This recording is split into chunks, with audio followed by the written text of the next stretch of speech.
everyone, and welcome to episode 76 of ThROH The Years, the podcast that reviews Ring of Honor show by show from the beginning.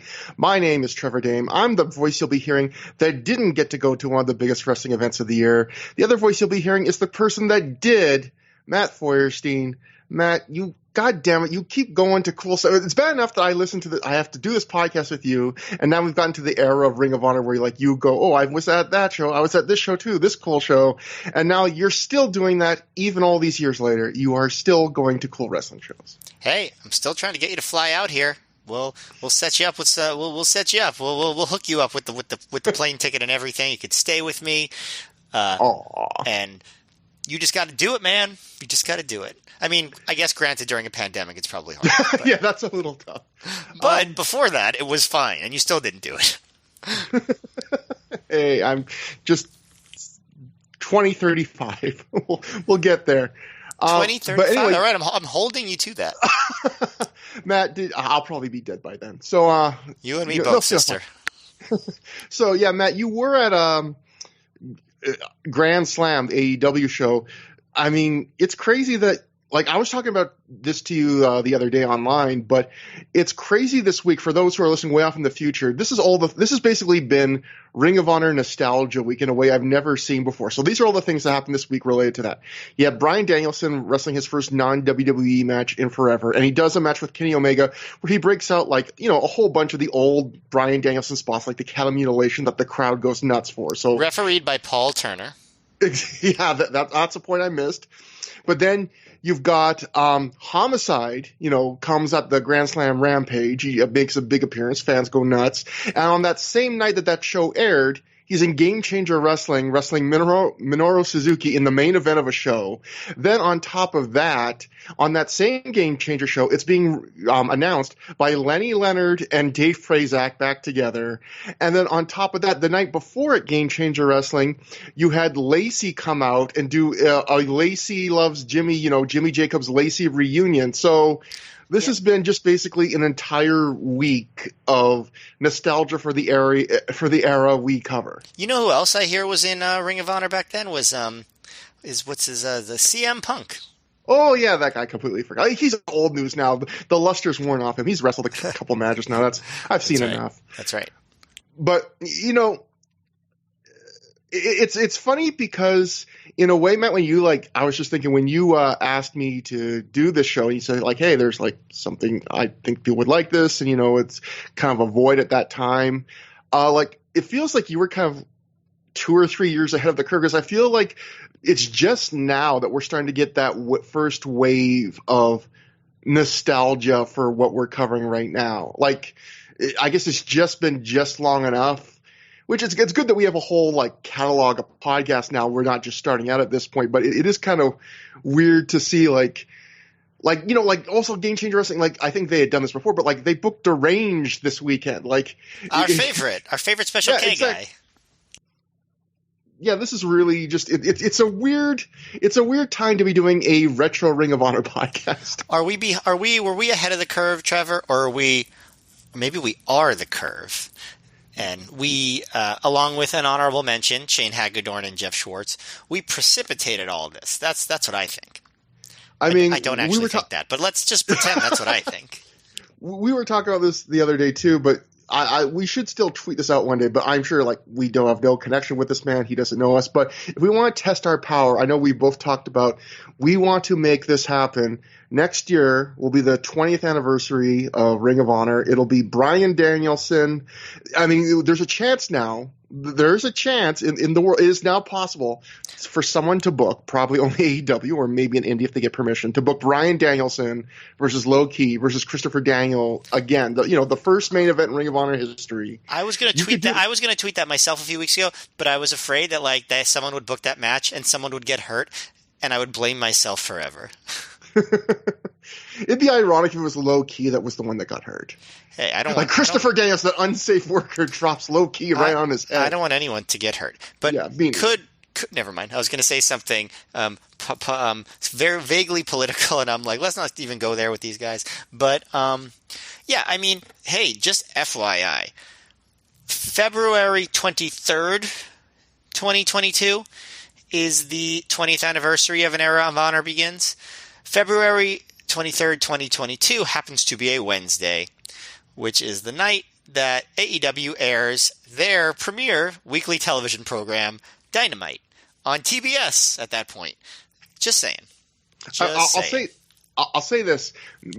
As a few weeks ago, I would have been like, there's no chance it happens. Now that I see they brought Homicide in, there's like at least a 1% chance it happens. We know that Tony Khan was a fan of this era of ROH. He's said so. I'm just saying, I don't think that Danielson would have a problem with it. Doesn't seem like something Daniels would say no to. Christopher Daniels just came back to Impact on loan for AEW, so it seems like he's getting his feet wet with wrestling after taking some months off. So, I would think Low Key would be up for that. Maybe he'd come in, do so amazingly that starts his comeback story. And then he would probably do something to get himself fired within months. No, he's a good guy. I'm not going under for Kenny Omega, bro. What's he ever done? He's a good guy. He's going to do great. I live in the same borough as him. Don't start. Scared. Actually, I don't know if he actually lives here anymore, but I'm going to assume that he does.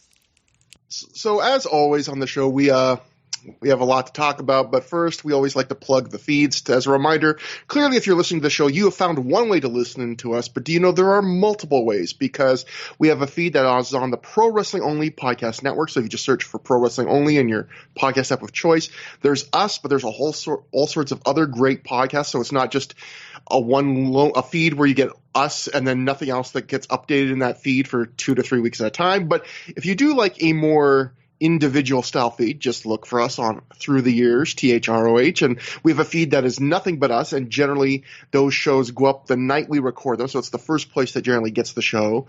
And we are also on YouTube, and Matt, we got our first YouTube comment this week. I don't know if you saw this, and it was a negative comment about how we talk too much about undercard matches, but with someone listening to the very first show where I was still finding my feed. Yeah, so actually that guy left us a few messages. One of them was like, he was like, your shows are so long, but you have so few listeners. Because I think he thinks that like our only listeners are the people who listened on YouTube, which is like 4. So he's like, and then then he listened and he was like, you guys talk way too much about these nobodies. Like, and I appreciate the feedback, man. Thanks. Yeah, everyone's allowed to have their opinion. Honestly, in the history we've done the show, which has been a few years now, I think we've gotten 2, maybe 3 negative comments ever, and a lot of positive comments. And quite frankly, everyone's comments is valid to their own tastes. And I'm sure most of the people with negative thoughts are just being polite. Yeah, exactly. But you know what? I mean, if you get like less than 1 negative comment a year, you're probably doing pretty well, or people, like you just said, don't care enough to complain. That's the main thing. But you're right, though. We do have many different feeds that you can find us on. And I think the number one challenge for the Deep Vein Thrombozos is to try to listen to the same episode on multiple different feeds at the same time and see how well synced up you can get them. It's like that Flaming Lips album, where it was like Zyrika. 4 CDs. Yeah, and you were supposed to put one on each CD was like a different track. Yes. Play all 4 at the same time to make a real listening experience. Yeah. Oh, except of course. So put on 4 different episodes at the same time and see if it syncs up. That's right. Oh, they all 4 ended up being about a Roderick Strong match at the same time, but it's harmony. Exactly. Yeah. Matt, we have a lot of, we always try to cover the news stuff between the last Ring of Honor show and the one we're covering on this episode. There's a little bushel of news here. There's actually a few different stories of different bits, different levels of interest, although I think there are a couple particularly interesting ones, including this first one. This comes from the Puerto Rico section of the Wrestling Observer newsletter. It's not a place we go to often on this show. Dave wrote, IWA Puerto Rico is working on television deals in Panama and Colombia. IWA has some exposure in Colombia already because the Telemundo station they air on in Puerto Rico goes on DirecTV into Colombia. A governmental leader in Colombia who is such a huge fan that he orders the Ring of Honor DVDs is trying to broker a deal where they get on local television and use that to build up a major event, and he wants some Ring of Honor talent on the shows as well.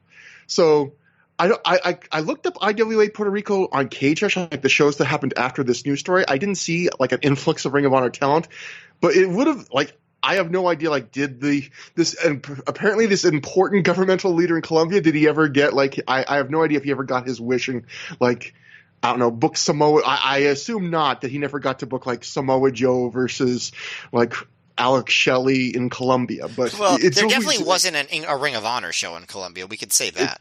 Exactly. Oh, you're forgetting, Bogota Battle. You're forgetting my favorite. Like, Yes. Honor reclaims Bogota. But yeah, that's just interesting. It's funny, like, we talk about, everyone talks about Tony Khan, the big billionaire, and there's like the Saudi Arabia prince, obviously, that gets big WWE shows now. It's funny that there isn't, I guess we probably have the right amount, but part of me almost feels like it's funny that there's not like another rich person out there. Like that doesn't happen more often, where a rich person is just like, I got money to blow. Like, I'm just going to book a crazy level of talent in my weird, nothing's weird, but like in my place that would not traditionally run a show of this level. If Andrew Yang had become president of the United States, would like there have been like a wrestling match at like the inaugural ball?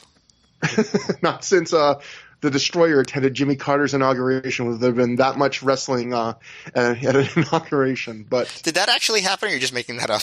I think I might have been confusing the other person, but no, like Jimmy Carter and the Destroyer, I think were like, I think like his wife or something. I think like Rosalind Carter was like a fan or something. It's definitely a story. It's a story that Dave Meltzer's told on Wrestling Observer Radio multiple times. Like, that comes up once every few years just because it's such a weird piece of wrestling history. Yeah, I know his mother was a big fan. Yeah. Oh, that might have been, yeah. So next up we have also going to the Observer, former Ring of Honor wrestler John Walters, who retired due to burnout from working a regular job and being banged up, returns to action for Chaotic Wrestling in 2 weeks. He hasn't even contacted anyone at Ring of Honor about returning, so there are no plans with him.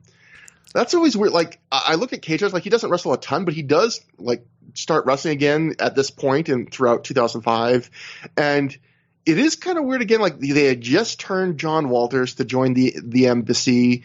It actually seemed like it might have some potential, and then he leaves. And like the way that I don't know anything more than the little bits of reporting we got from the Observer, but like it always sounds like it was like kind of like the way the story just here, that was John Walters' idea. But yet when he comes back, the idea that you don't even contact Ring of, I mean, maybe he just decided that he didn't want wrestling to be that high pressure or be that committed, even onto the Ring of Honor level. But it's an interesting story because usually, it's not. Usually you don't see wrestlers just drop off the face of the earth by their own volition like that. Yeah, he does do a show in 2006, a Boston show.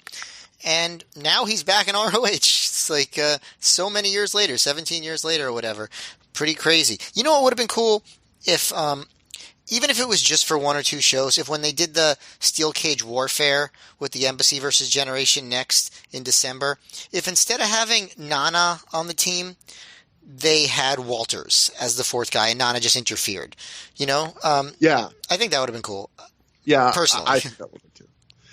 I mean, the manager thing, sometimes, it's fun for a couple spots, but generally in like war games or stuff like that, I don't want to, I mean, I know like they in the past have like James J. Dillon and stuff like that, but I kind of just like wrestlers in my war games, stuff like that. But right. In the original war games, JJ was in there. That must have been what they were like thinking of when they had Nana on that team. But yeah, it does make it seem like the heel team is weaker than the face team when one of the members is not a regular at that point. I mean, Nana obviously had been a wrestler, but at that point that wasn't his role. Yeah, but we will cover that in due time. Next up, the Observer also wrote, WWE will be allowing James Gibson and Spanky to work here until November, and here being Ring of Honor, of course, when they are scheduled to start up full-time there as of last word. So the interesting thing about that was, very quickly, this turns out to be not the case for Spanky, because he's only on the very next show after the one we're covering tonight, which is just a week later. And then he's back in WWE, although actually it's weird because between this show and the next Ring of Honor show, which I think are only a week apart, Spanky works a SmackDown house show. Then he works the next Ring of Honor show we're going to cover. Then he works some FIP. Then he works Velocity. He beats Paul London in his return to TV. Then he works some FIP shows, and then he goes back to WWE full time. So he's in this weird little thing right now where he's kind of simultaneously wrapping up his commitments on the indies and already starting to work in WWE again. Yeah, I remember that, and I remember actually going out of my way to watch that Paul London versus Spanky match too, when it was on Velocity, and it was fun. I remember Spanky seeming very happy to be back. Although I can't remember now. I think if they called him Spanky or Brian Kendrick, because I feel like in his first run he was Brian Kendrick, then they made him Spanky, and then in his next run they just made him Brian Kendrick again, right? Yeah, I'm not sure. I mean, my memory is like Swiss cheese, and so that's way too far back. Even though I just literally looked up his match results for this era today, just preparing a little bit for the show. But memory is delicious like Swiss cheese. Great on a Cuban sandwich. But moving on, Matt, this is a very minor thing, but I just want to talk about how absurd this is getting. So I'm going to read these two stories back to back. Pro Wrestling Torch. Gabe Sapolsky tells the Torch regarding Roderick Strong, he is having a great year and now it's time for him to step forward. We'll go to the PW Insider. Expect a super big push for Strong, who has really upped his game in recent showings. Matt, I'm just pointing this out because I think I have seen in this year of Ring of Honor that we're covering, 2005 so far, and we're halfway through the year, maybe 10 to 14 different between the Observer, PW Insider, and PW Torch. Roderick Strong is going to get a big push soon. Roderick Strong, Gabe says, is doing great. And, like, that's all true. But, like, it comes – I feel like it's come up every month the entire year when I just go back and do all this research. Like, it's like they keep planting the same story and they keep reporting as if they've never – in fact, I left out in the same week – Mike Johnson, PW Insider, wrote a separate Ring of Honor column where he again said, expect big things for Roderick Strong. Like, they could not stop saying this. And he is going to have big things soon, but they just kept reporting it over and over again. The definition of news isn't part of it that it's, like, new. Like, so, like, yeah, I mean, it ceases to be news when you've already reported it 7 or 8 times. Yes, I agree with you. Like, okay, enough already. We get it. We know that already. If you don't have to tell us again. And also, if you watch the shows, like, he's already getting pushed more. Like, it's very obvious. He had a main event title match. He beat Matt Hardy. Okay, yeah, exactly. The push has started. Okay, so you don't have to tell us it's gonna happen.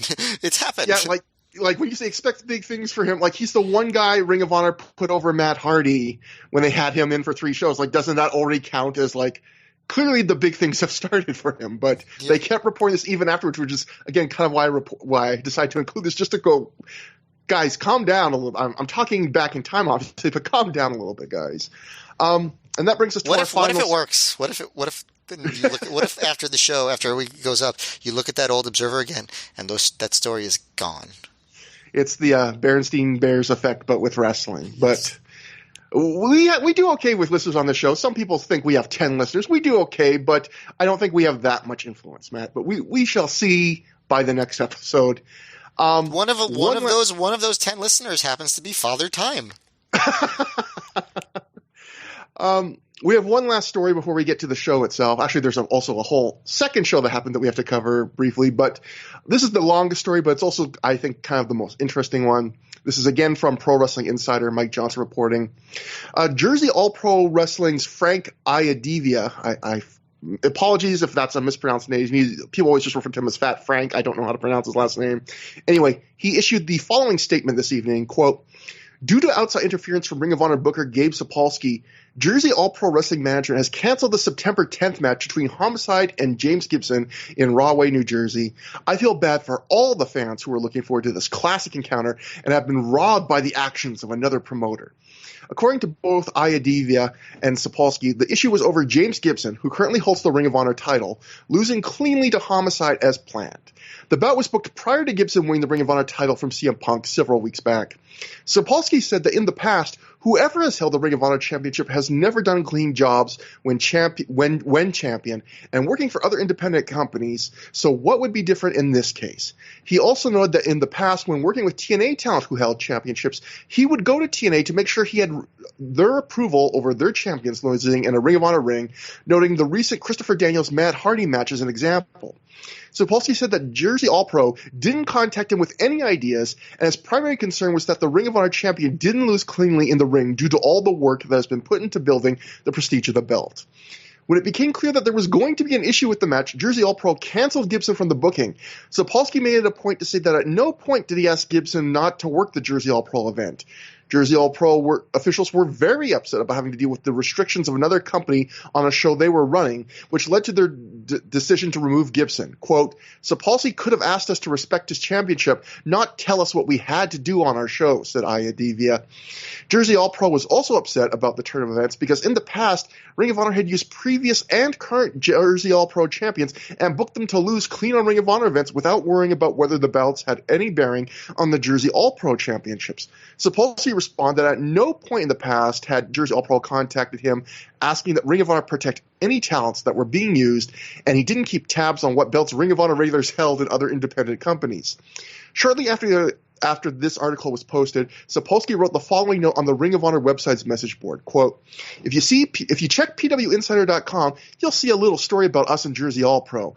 I might write a response to it later as there are two sides to every story, but if so, it is simply to address our side. The bottom line is that there is no war with Jersey All Pro and there won't be one. If they want one on their side, it'll be like masturbation because we won't be involved. So, Matt, this was probably like, the funny thing is for me, it is involved if it's like masturbation because, that's what Ring of Honor, that's what I do. Never mind. You were real excited at Grand Slam. No, that's not Ring of Honor. Well, it was a Ring of Honor alumni, big match.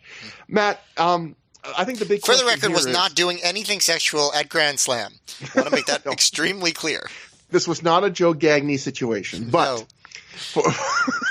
For Matt, I think the big question here obviously is if Gabe considers Jersey All Pro trying to have a feud with Ring of Honor masturbation, does the next year when CCW and Ring of Honor actually have an agreed upon feud, is that mutual masturbation? Is that sex? Is that oral? Is that 69ing? What is it, Matt? Well, I can't wait to watch it again and decide for myself. What kind of sexual act the Ring of Honor versus CZW feud is? But like seriously though, do you take a side in that dispute? We've talked about this a little before. I can see both sides on this. I am conflicted because on one hand, I get, hey, you want to make your title special, and if you can do, that's one way you can make it seem a little more special. On the other hand, I can see other promotions, especially if you don't know Ring of Honor's booking plans, like they were saying in this story, Jersey All Pro books James Gibson versus Homicide before they know, before James Gibson becomes the champ, and that changes the booking. And I can see also from even the wrestler's point of view, like, are we getting paid enough money to then have to be like, carry these extra booking restrictions that might not necessarily always cost them bookings, but will make it's one more hurdle they have because, yeah, definitely at this time, if you watched other indies, you knew when the Ring of Honor champion wrestled in other indies, it was going to they were not going to lose clean. But the one thing I will say in the other way before I quit rambling here is just to double check. While I was at Cage Match looking up Spanky, I was looking up Aries and Samoa Joe, the previous two Ring of Honor champions, had long reigns because Punk had a really short one. He was already on his way out. And I just wanted to see like what they did in other indies. And one thing I think is important to note is Ring of Honor did not let their world champions in this era lose clean, but they didn't make them win every time either. Like if you look at Joe and you look at Aries on the indies, there are double pins, there are draws, there are count out losses, there are disqualification losses. I mean, and I think, it's still a restriction on other promotions, but I think it is a less, it is a level down when, there are ways, and maybe those aren't the most satisfying ways, but I have a feeling, knowing the history that with the quote Gabe said about like they didn't even present us with options, I have a feeling what he's saying there is basically like, look, if they had come to us and said, can James Gibson lose by, some kind of schmoz or disqualification, or can it go to a draw? They would have been fine based on Ring of Honor history, but clearly when you look at the story, it seems like they were told, you wanted Gibson to lose, Gibson can't lose, and they just went, well, fuck it, we don't want him, then we don't like that, feel like we've been misled. Yeah, for stories like this, for me, it's kind of hard for me to see them objectively because, like, I'm not in the wrestling business, so some of this wrestling business logic, even though I've obviously followed it for so many years, still seems just irrational to me. Like the idea that it would make any difference if the Ring of Honor champion lost in another indie. Like that would have any effect on Ring of Honor's business or prestige at all. I don't know. I just can't wrap my brain around that. In 2005, you know what I mean?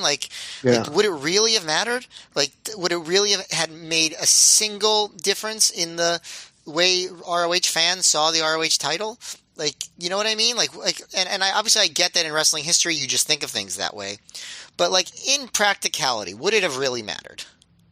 I mean, it's something that's definitely changed the indies now, because I don't think any major indies nowadays, in terms of I don't think PWG or Evolve when it was around, places like that had much of a problem with their champions losing. What about ROH? ROH is still ROH. Yeah. I mean, obviously AEW does, and I think WWE would if they loaned guys out. But for the most part, lower level wrestling now, I think they're more open with that kind of stuff. Yeah, but at that time, even at that time, would it have mattered? I'm just very skeptical that it would have made a difference, that it would have made any difference. I mean, because this kind of, I think the Ring of Honor's fan base, they're very aware, they're much more kind of, I don't want to say smart, but just kind of, they're aware of what wrestling is, and they're not going to hold against the wrestler. It reminds you of how, and we'll get into this more in a few episodes, but I've already mentioned it before, I think, where Dave Meltzer, when he was hearing about Samoa Joe versus Kenta Kobashi being booked, was really concerned, because he was like, well, Kenta Kobashi's going to have to win, but that's going to hurt Ring of Honor's draw. And it was just I think there's still a lot of a mindset of you don't realize the fans aren't going to care if Samoa Joe loses to Kenta Kobashi. I'm not going to say no loss would be meaningful, but fans would be able to realize oh, he lost because he had to. It's not Samoa Joe isn't cool anymore because he didn't beat Kenta Kobashi. And I feel this is kind of in a similar mindset. If James Gibson, loses to Homicide in Jersey All Pro, well, the Ring of Honor title is diminished. I agree with you that I don't think the average fan would have felt that way, or any fan, literally any fan. That's the thing that I get at. I don't think it would hurt him in the eyes of anyone. Now, also, I think in this situation, it's to the extent that Ring of Honor has any control here, it's really about James Gibson himself, right? And Homicide. Where if Gabe doesn't want us to do this finish, we're not going to do it, because I can't imagine if the promoter of Jersey All Pro was willing to shit on ROH and Gabe in that way he did publicly, he probably would also be willing to just not listen to him if he said, hey, don't make our champion job. He'd probably say, okay, I don't care what you say. You know what I mean? I'll just do it anyway. But it's actually the wrestlers that probably would say, we're not going to do that because Gabe doesn't want us to, right? Yeah. And that actually, there is going to be an example of the next Ring of Honor World Champion doing a clean job at another promotion, and that'll be something we'll talk about, Matt, in the first episode of 2006, because that actually leads in. It ends up resulting in a chain reaction where a lot of major things happen because of that. So, yes. But next up, we will go to. Before we cover the show today, which is Night of the Grudges 2, it was a Do or Die pre-show happened, and obviously we did not watch that. In fact, unlike the other Do or Dies where we just didn't watch them because they were just minor pre-shows, and we don't count those because we want to watch Ring of Honor and get to all the good stuff before we're 80 years old. This was one where it would have been impossible, Matt, for us to watch this even if we wanted to, because I believe this is Do or Die 5 was the first Do or Die pre-show ever that did not make it to DVD somehow. I know the boys in an honorable mention, listening to them talk about Night of the Grudges 2, Shane Hagedorn mentioned that he has about a half an hour of the show just of the Ring of Honor students that they decided to save the footage of. So it was filmed that just never made it to DVD. And I believe they uploaded that for their patrons. So if you're really interested in that, that's a perk for you there if you go to find their Patreon. But so this is one, though, most of these matches, I don't think are available anywhere, but there is a PW Torch live report from Steve Krisky, and there is something interesting, Matt, about this that will play on the major show. So first off, the first 4 matches on this show it was a one-night tournament where the winner would get future Ring of Honor booking. So the first 4 matches would lead to a 4-way main event. So first match was Sauronaro. He defeated Antonio Blanca. Second match was Steve Madison defeated Davey Andrews. By the way, this is Steve Krisky gave this as a live report to the Pro Wrestling Torch. Krisky writes, I missed the first 2 matches because I arrived late, but by less than 15 minutes, so both must have been extremely short, factoring in the entrances and the time between matches. Third match was Claudio Castagnoli beating Rain Man. Steve writes, Claudio's rich European gimmick was fairly over with the crowd. The match was decent, but neither guy was especially impressive, which, I mean, hey, maybe that's true, but it is funny when considering, like, when I read through this entire card, you'll realize he is, like, the one guy that really makes it out of this pre-show. Next up is Jarrell Clark defeated Jay Fury. This was the best match of the afternoon show, hands down. Clark wowed the crowd with his incredible athleticism, and Fury managed to keep up with his pace despite his stocky build. Next, you had Smash Bradley, Bobby, and Derek Dempsey defeating the Heartbreak Express and Shane Hagedorn. The babyface team were all grads of the second class of the Ring of Honor Academy, and Bradley wore a mask. And by the way, we see that later, like when the students run in for a later match during the main show, and I got caught. I forgot that I got caught. I was like, what the heck? Someone's wearing like just a mask is in the ring right now. But anyway, Steve writes, I'm not sure how Hagedorn, part of Ring of Honor's first class, got stuck with the Heartbreak Express, a quasi-pretty boy heel team from FIP. There was a lot of comedy, including plenty of gay joke spots, and a lot of multi-person action in this match. The new grads were pretty lost through most of the latter. A passable match, but too long. Lacey defeated Sumi Sakai.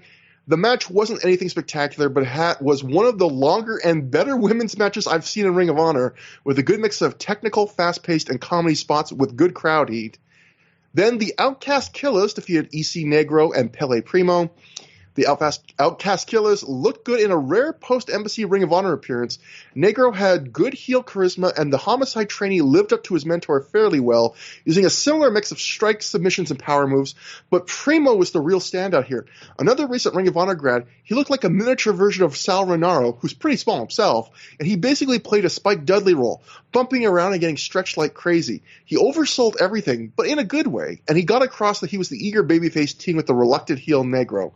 Of course, he eventually took the fall after the Killers hit the suplex drop kick finisher, and he took an exploder-like finisher from Negro post-match for good measure. And poor Pelly, because I didn't include this, but Matt, on the main show after the first match, which is this big hardcore match with all sorts of gimmicks, Pelly had to then be the guy that swept it up afterwards, and like the crowd apparently like joked around, like sweep it up, That's what they always did. Sweep it up, asshole. Yeah. Sweep it up. That was the classic chant, I guess, from ECW days too, right? Yeah, but imagine, going through all this, you get turned on by your partner, you lose a match, you sell the whole match, then you have to come out a couple, into the main show to be the sweep-up boy, But Pelly will get some more shots of glory. And last two matches, Sterling James Keenan, better known now as Corey Graves, defeated John McChesney to retain the IWC Championship. So that was a different promotion, I believe, in the Pittsburgh area. If you want an illustration of the difference between Ring of Honor and a typical indie promotion, look no further. Keenan and McChesney are IWC's top two homegrown stars, yet they failed to put on a standout match on an afternoon show for Ring of Honor. It wasn't bad by any means, just disappointing given the buzz that McChesney has been getting lately. And then finally, the main event. Sal Rinauro defeated Steve Madison in a four-corner survival match with Jarrell Clark and Claudio Castagnoli. The winners of the first four matches earned spots in this match, which was for, quote, a spot in Ring of Honor, unquote. However they define that. Not surprisingly, this was the longest match of the show, lasting about 20 minutes. Clark probably gotten in the match the least, despite, or perhaps because of, his impressive performance earlier.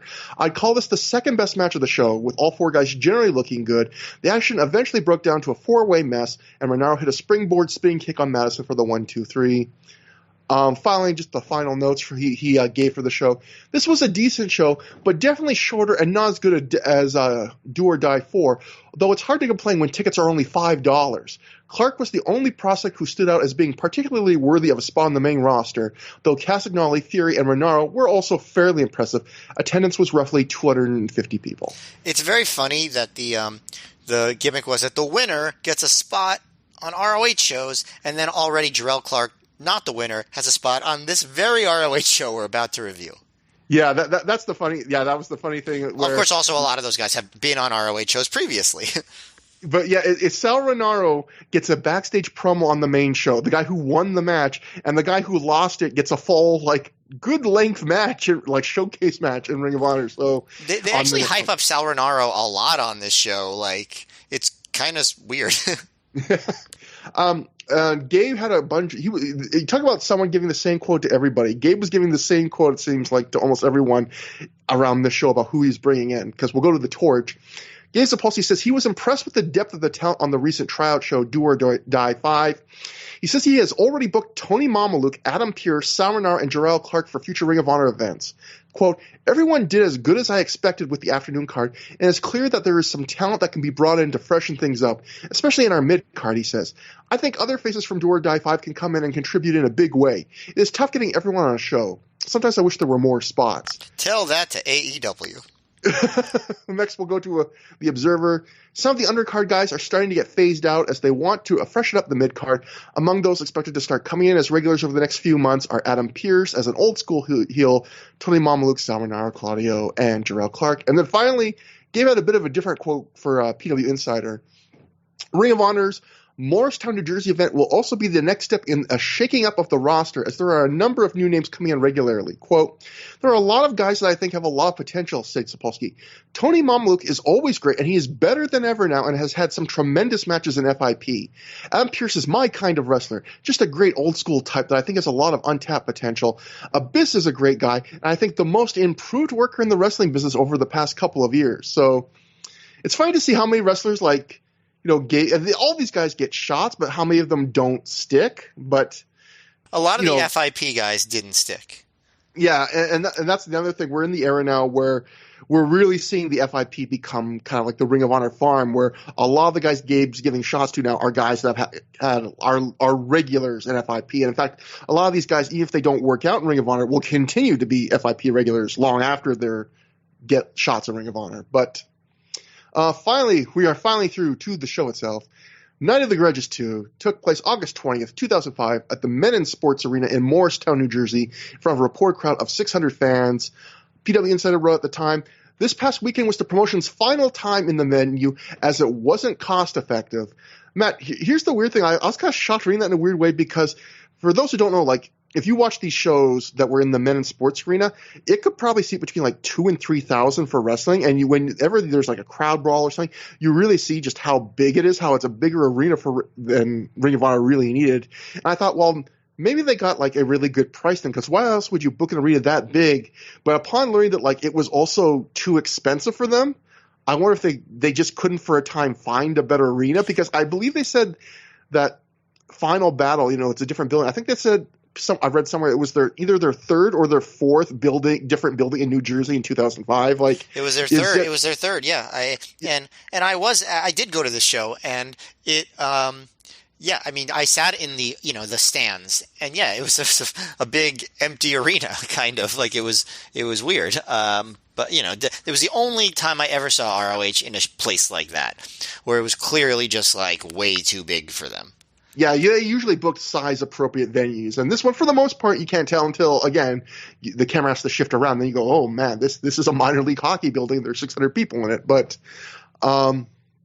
next, you got the Pro Wrestling Torch wrote, kids gotten free with an adult ticket for the show. Matt, did you try and get any kids in? Do a favor for some kids? Be like, hey, you just start shouting, any kids, anyone under 14, you want to come in free to a wrestling show? Just get near me. Trevor.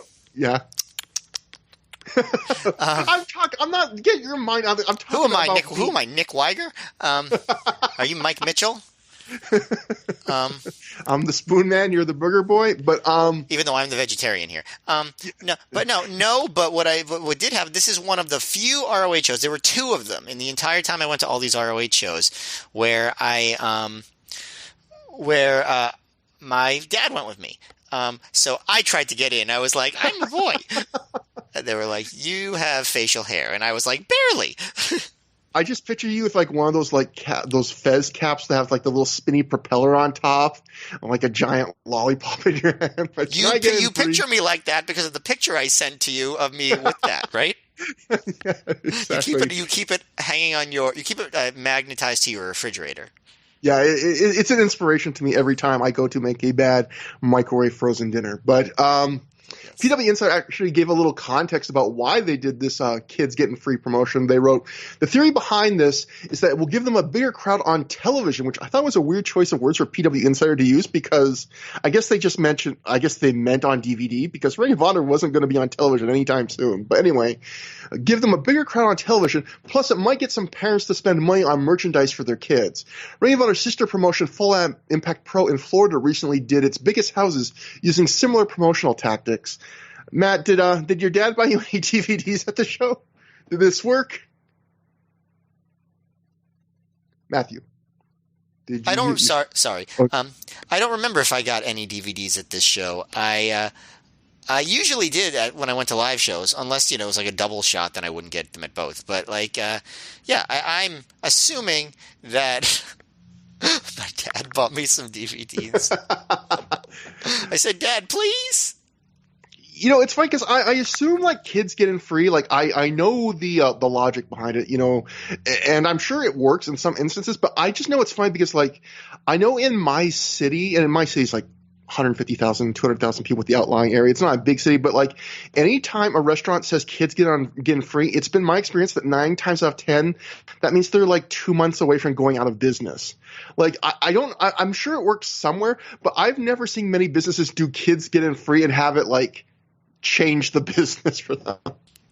No, I think it was probably more of just like hey, let's make sure we have as many people in this building on this night as possible because our ticket sales aren't great. That's probably what it was. I mean, in theory it works because the kids drag the parents who then buys a full price ticket and maybe a piece of merchandise or whatever. But like also what kid that's like a 10-year-old is going to be like really into 2005 Ring of Honor? Like they're on the message boards and they're like, oh, I'm big into US indie wrestling that can only be bought through mail order. Like, right. I imagine the kids that were into Ring of Honor either had a parent who was into it or an older sibling who was into it, right? Yeah. Like I don't think they discovered it on their own, right? Yeah, there were no casual fans at this point. Maybe at best, a kid wanders by and sees like a leaflet on like a wall somewhere and goes, "Dad, there's wrestling. Can we go? It says I can get in free." Like maybe that, but yeah. And what would they have thought?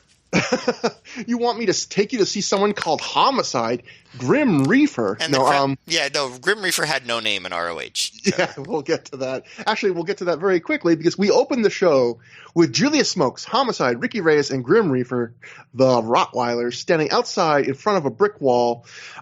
Smokes shouts out a bunch of his usual catchphrases, and he hypes up Reyes for his big match with Jay Lethal tonight. Then he hypes up Homicide for his world title shot.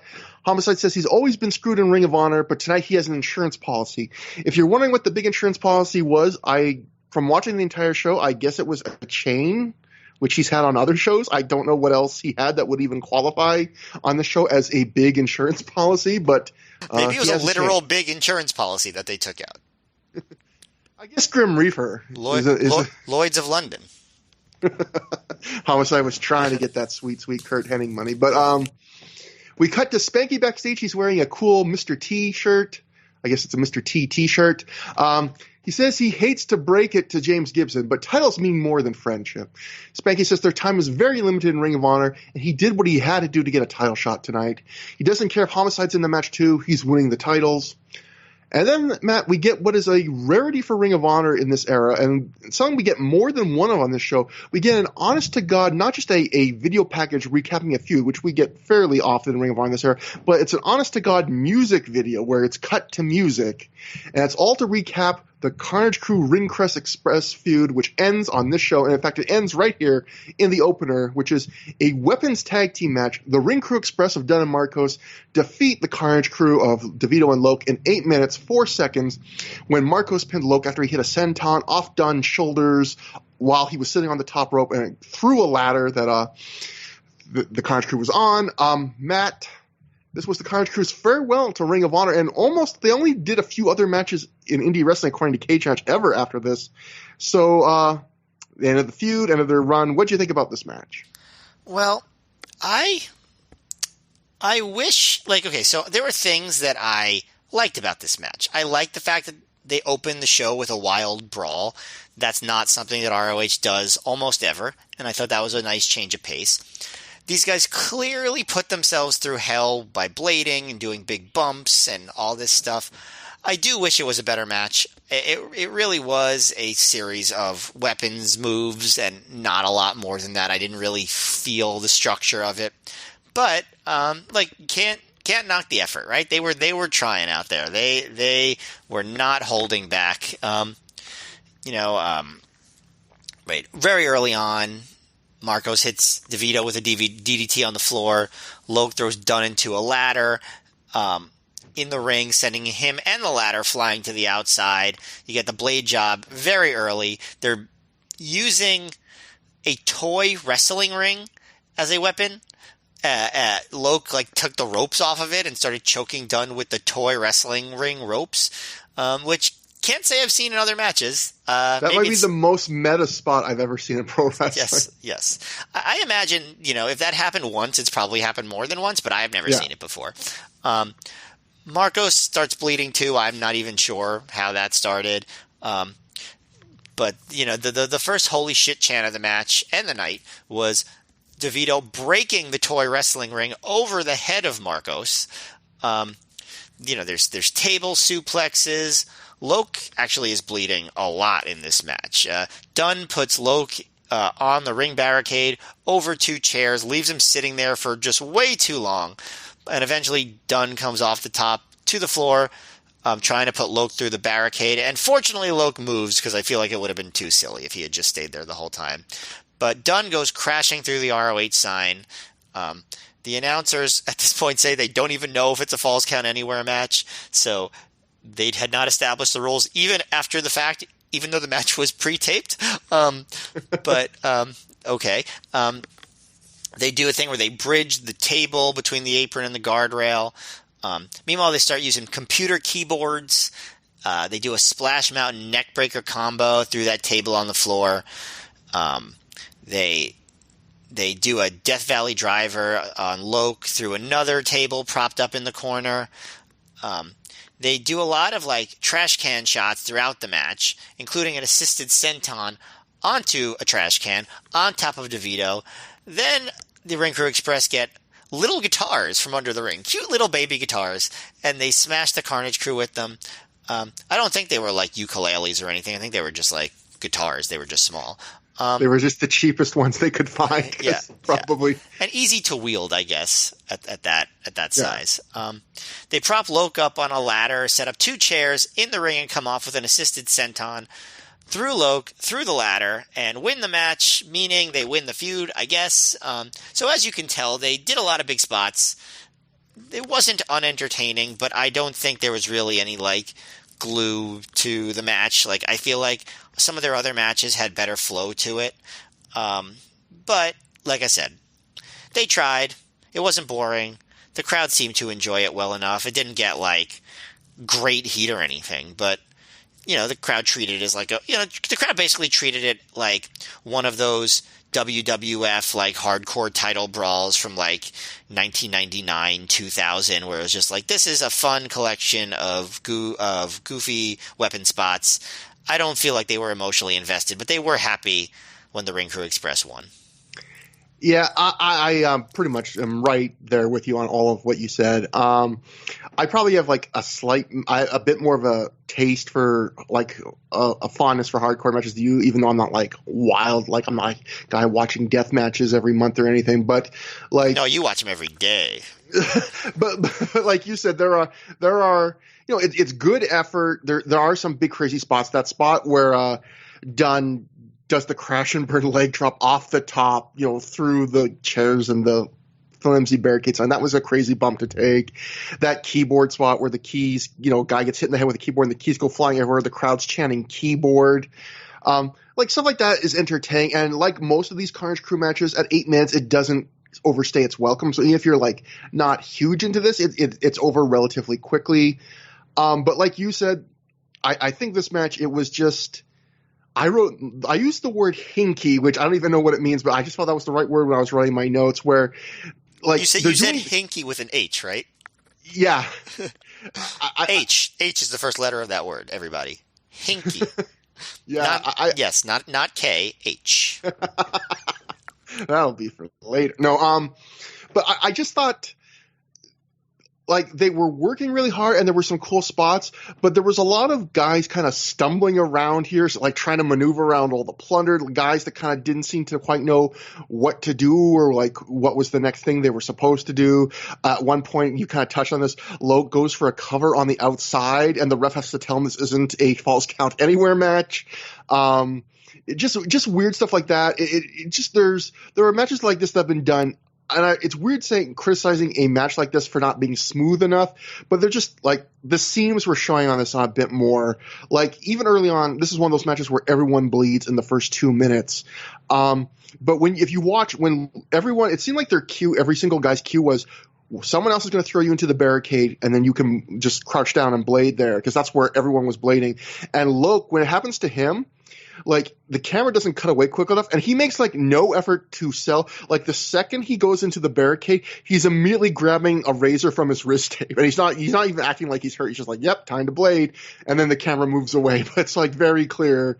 He's just like, yeah, throw into barricade equals time to blade. But if you just want to see a few big crazy spots, you know, with not much like really, I mean, they've had better brawls in terms of just pace and momentum, but if you just want to see something crazy, there were a few crazy spots here and lots of blood. But Matt, we also got in this, what I would say might be, I don't know if it's a Ring of Honor first, but it's another Ring of Honor rarity. Did you catch that? I'm sure you caught this, but at one point there's a picture-in-picture shot where Marcos hits a tornado DDT on the outside of the ring while the other two guys are wrestling inside the ring, and they actually do like picture-in-the-picture. And it's weird, like, I don't think this is a permanent thing going forward, but between like the music videos and the picture-in-picture and stuff like that, it felt like there was a bit more production on the show than most Ring of Honor shows, which is funny because the show is not remembered fondly, but yet this was probably like in some ways had like the most production bells and whistles of any Ring of Honor show we've seen in a long time. Yeah, I mean, I think part of it is it's a short show, so they had more time to like futz with it a little bit, and put in a lot of padding, as we will see later. But yeah, I mean, it's funny because you see like they have these skills to do that, and they clearly just decide, we're not going to bother. Yeah. Forget it. It's not worth it. But yeah, no, it was cool to see, I guess. So yeah, this was the Carnage Crew's final match at Ring of Honor, and I don't think we sometimes when guys leave, we talk a fair bit about them, like CM Punk. I don't think there's a lot to say about the Carnage Crew, but I will say, like, now that we've rewatched every match they've had on the main Ring of Honor shows, like, I don't think they've had one match I would describe as great, but I like them. I thought they had fun charisma. I feel like they always worked hard. I feel like they added variety to the shows. Most of their matches were like this where, it's not like the Carnage Crew gave you like an 18-minute match where you were bored out of your mind. Like, even if you didn't love what the Carnage Crew did on a given night, they were always pretty brisk about, getting in, getting out. They added a dimension that most shows didn't have. And, I do feel like this was probably the time for them to go. I feel like, if you had been watching since the start, you had kind of seen their act enough where if this was the Territories Day, it's not like their act is bad, but it's just like it's time for them to go somewhere else. And unfortunately, they don't really go anywhere else. In fact, I think they only wrestle Look at Cage Match like 3 or 4 more times after this together. And one of those times was in 2021, teaming with New Jack in what I believe was New Jack's last match before he passed away a few weeks afterwards, which is like a crazy bit of history for the Carnage Crew of all people to be involved in. Like, you barely wrestle in the last 15 years, but when you do wrestle, you're wrestling in like New Jack's final match. That's pretty crazy. Yeah, it's quite a distinction. It's just, weird how the world works. I will say this is just for their part about the Carnage Crew. Yeah, you're probably right. They didn't have any like great matches, but I think they had a couple of memorably good ones. For one, I have pretty fond memories of the match at Round Robin Challenge 2 Retribution, where they wrestled the Texas Wrestling Academy guys. I thought that was a really, really good brawl. I enjoyed very much the Scramble Cage 2, where they wrestled Special K. It was I believe what we called it when we reviewed that show at our best was that Joe versus Jay Briscoe was dinner, and the Carnage Crew Scramble Cage match was dessert. And I thought it was a very satisfying dessert. I think that they, by the way, if you remember, I really enjoyed their promos. Like, not so much during this era, but earlier on, when they were first doing promos in like 02, 03, I really liked their whole vibe of like, Loke would say a bunch of things. Then DeVito would sort of like back him up, and I thought they were good, unique characters. And yeah, I mean, I'm not going to say never, but I don't remember too many times where I watched a Carnage Crew match and I was like, ugh, this is just terrible. Like I feel like they mostly did a solid job of what they were asked to do.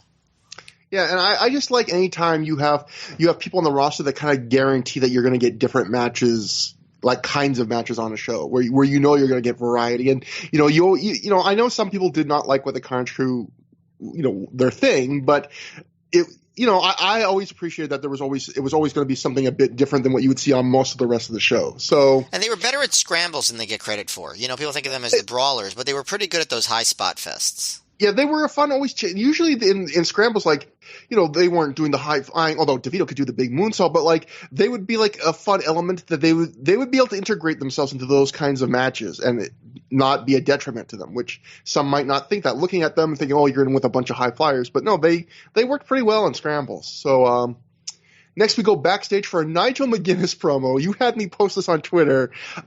Nigel, it's a very quick promo. Nigel says, I don't care what Colt learned in England.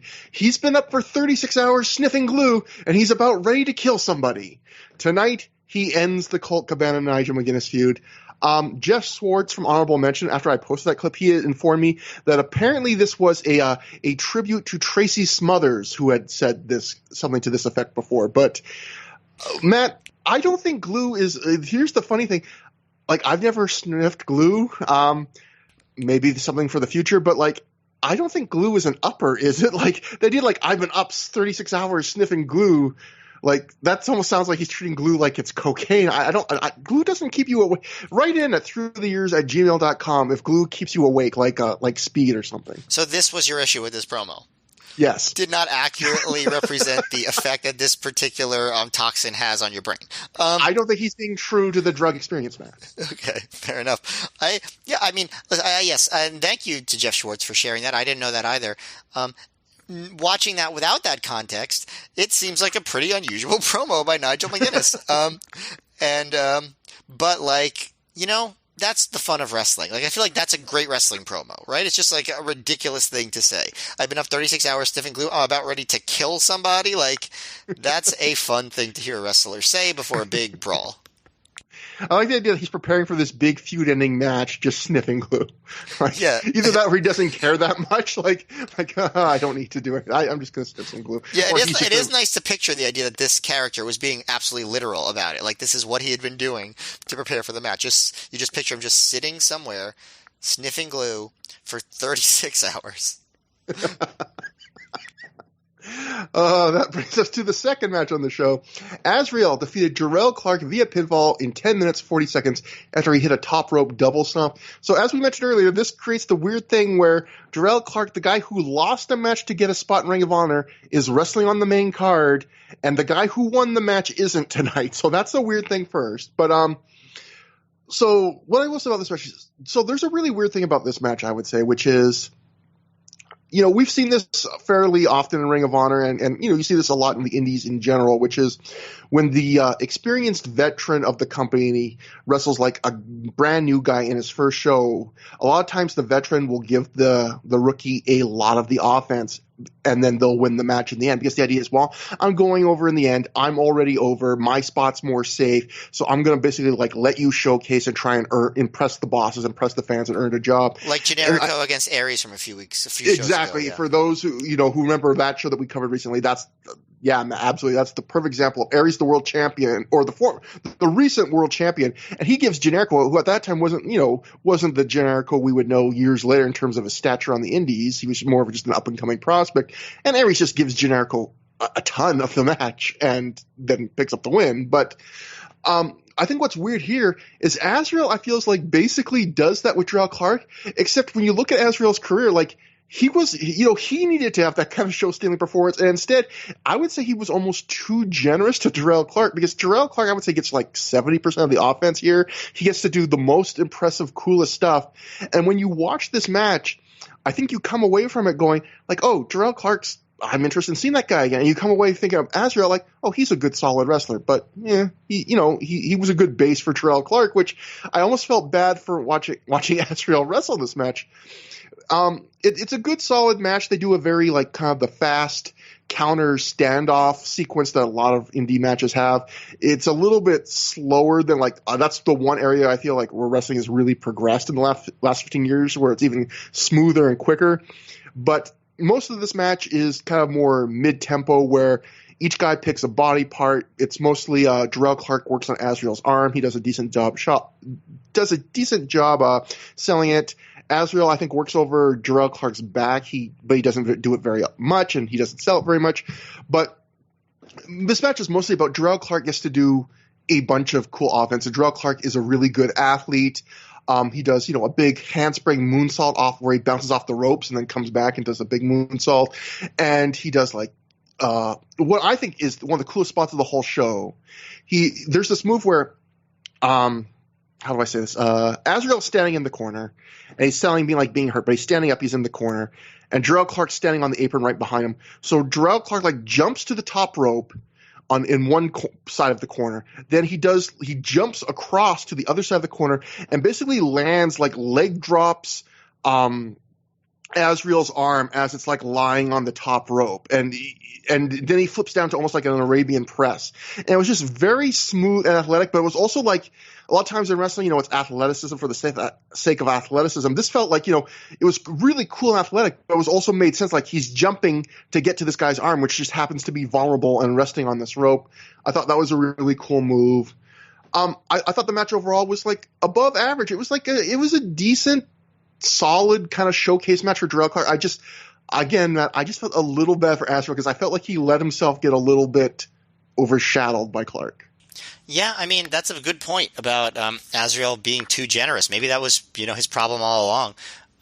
But, it worked out for Jarrell, at least just as far as like this match goes, because you do go away from this match being like, oh, I did not expect Terrell Clark to look so good on his debut in ROH. Like, honestly, he's one of the better recent debuts for a guy. To the point where I'm like, oh, it's surprising that he didn't get booked more because he clearly had something. Like, you know what I mean? Like, and it's not that he blew anybody away, but it was honestly, this is probably one of the more satisfying matches of the show overall.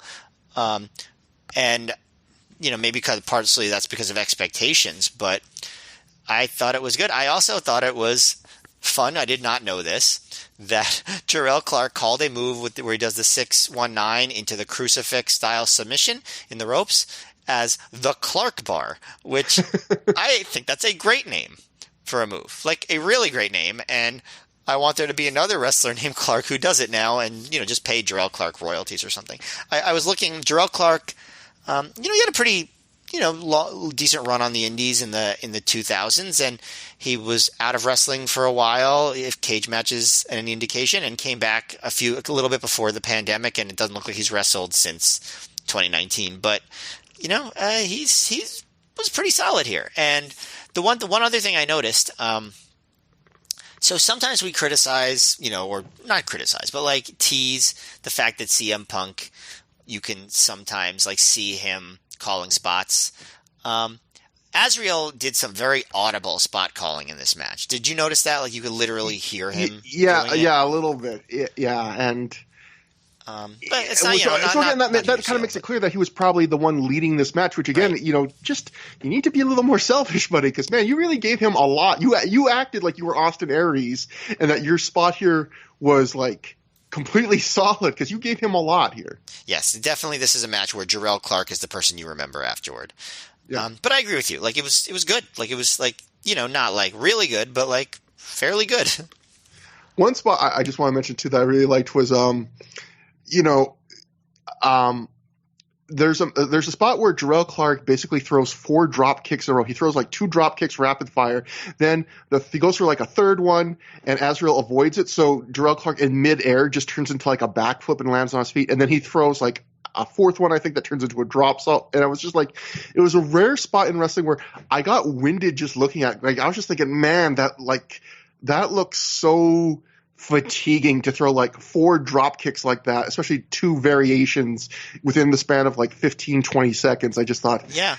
wrestlers, they're good athletes, Matt. Who would thunk it? Azrael, did a lot to allow Jarrell Clark to look good, but he did look good. You watch this match and you think like, oh, he's got potential.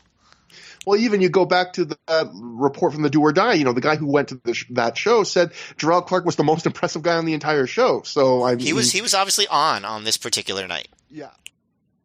So next up, let me just see quickly go here. I got lost in my notes, man. But anyway, after the match, we see that Azrael is busted open at the eyebrow, so a tough night for Azrael.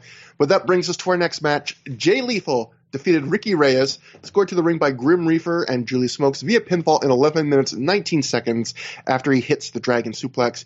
Matt, the thing I gotta say, I want to know what you think about the match, but more importantly, what the hell is going on with the number of times Ring of Honor now has had Grim Reaper on a show, had him interfere in matches, and this will come up later, and they will never mention his name. The announcing tonight is Lenny Leonard and Dave Prazak. They just call him a thug. Like, Matt, I can understand maybe if you're bringing a guy in, to do a spot duty just for one show, but Grim Reaper, like, we saw him on a recent show, I believe it was the Homicide Jay Lethal match, where Grim Reaper's like running in the ring and doing spots. And now he's doing another show. He's outside for the promo. They won't mention his name. They act like they don't know who he is. Like, they had him at the home. He was at the homecoming too. He gave Homicide the chain to beat James Gibson with. He's around, and he obviously has wrestled in ROH before under his wrestling name, the Grim Reaper. They do the same thing with Monster Mac. Obviously, Monster Mac is not around as often.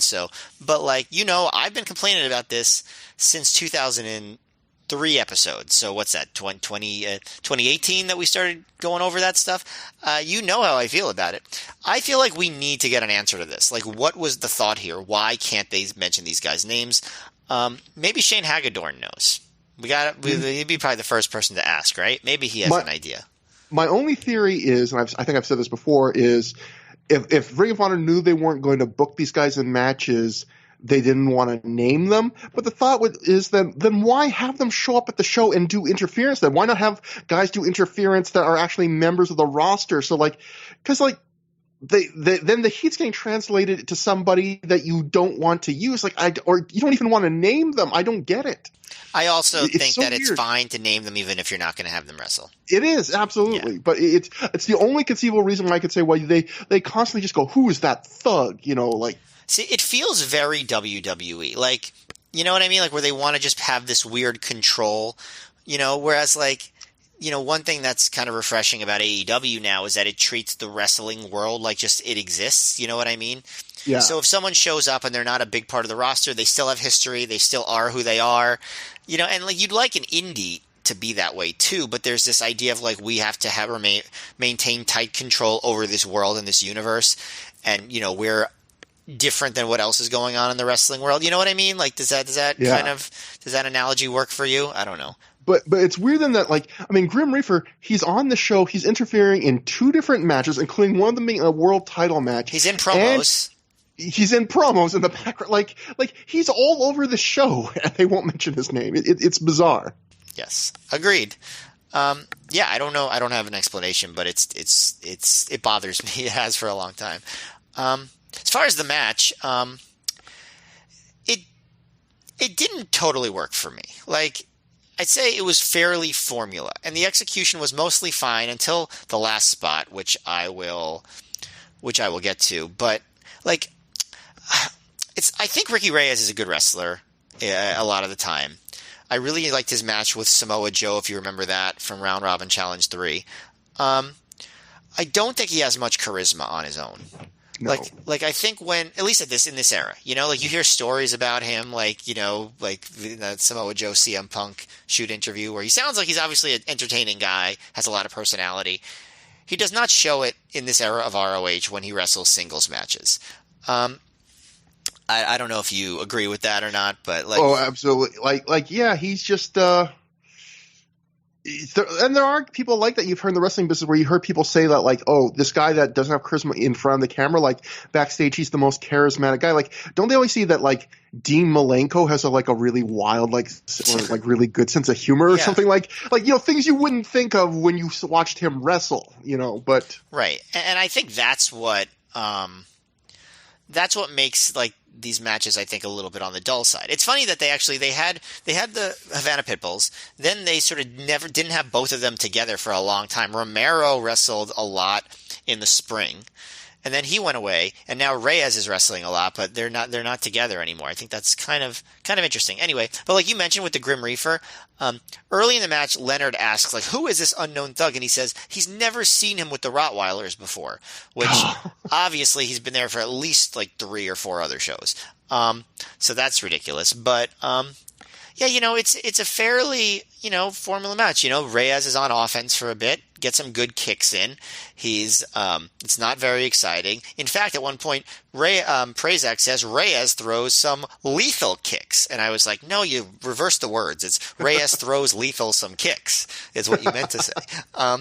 But and then Lethal makes his comeback. Reyes is mostly working on Lethal's back during the match, throwing him into the turnbuckle, driving the knee into his back while pulling his hair.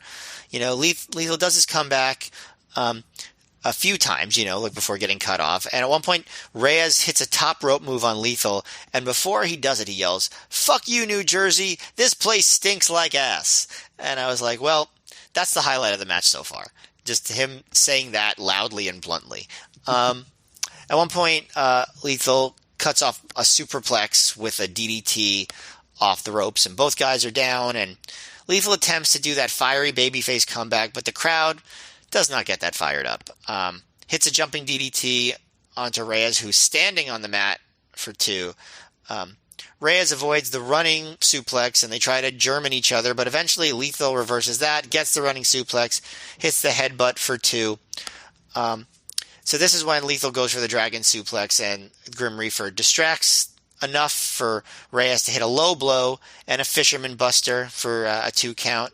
They get a few more near falls. After Lethal kicks out of a power bomb, that's when this crowd actually finally starts chanting for him, getting into it.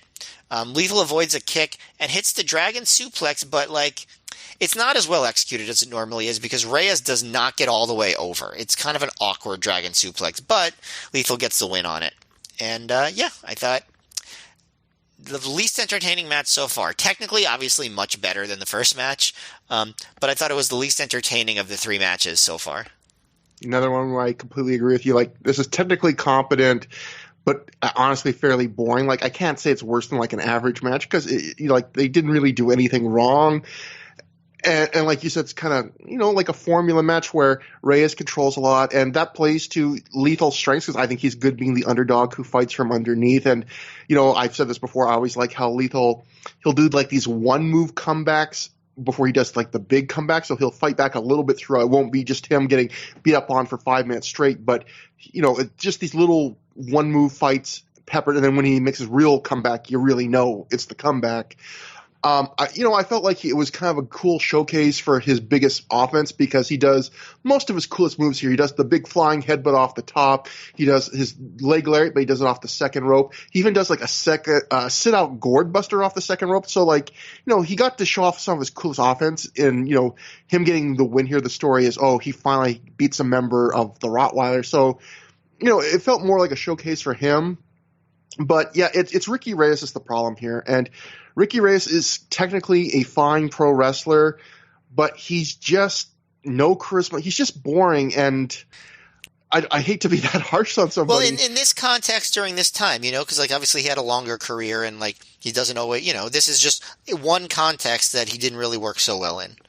And it's funny because Prazak on commentary at one point outright says Reyes' offense is methodical, and he just meant that not as a put down, just as a matter of fact. But I would say that's kind of the problem. And there are wrestlers I love who work very methodical matches, but then you have to either be really good at telling a story or have a really good character or charisma. And the problem is he doesn't really have anything else. And so you see him; he's very methodical and very kind of until his big moves at the end, kind of low, almost more old style offense. Like at one point in this match, and he's done this before, he tries to pin Lethal after he hits a body slam, like just a regular body slam, and that just seems really weird in 2005 Ring of Honor, like that you're trying to win the match after a body slam. Like that seems like something you would see on WWF Superstars in '87. But you know, and like not to, you know, make this obviously unfair comparison to anybody, but like when Bryan Danielson does that, it works.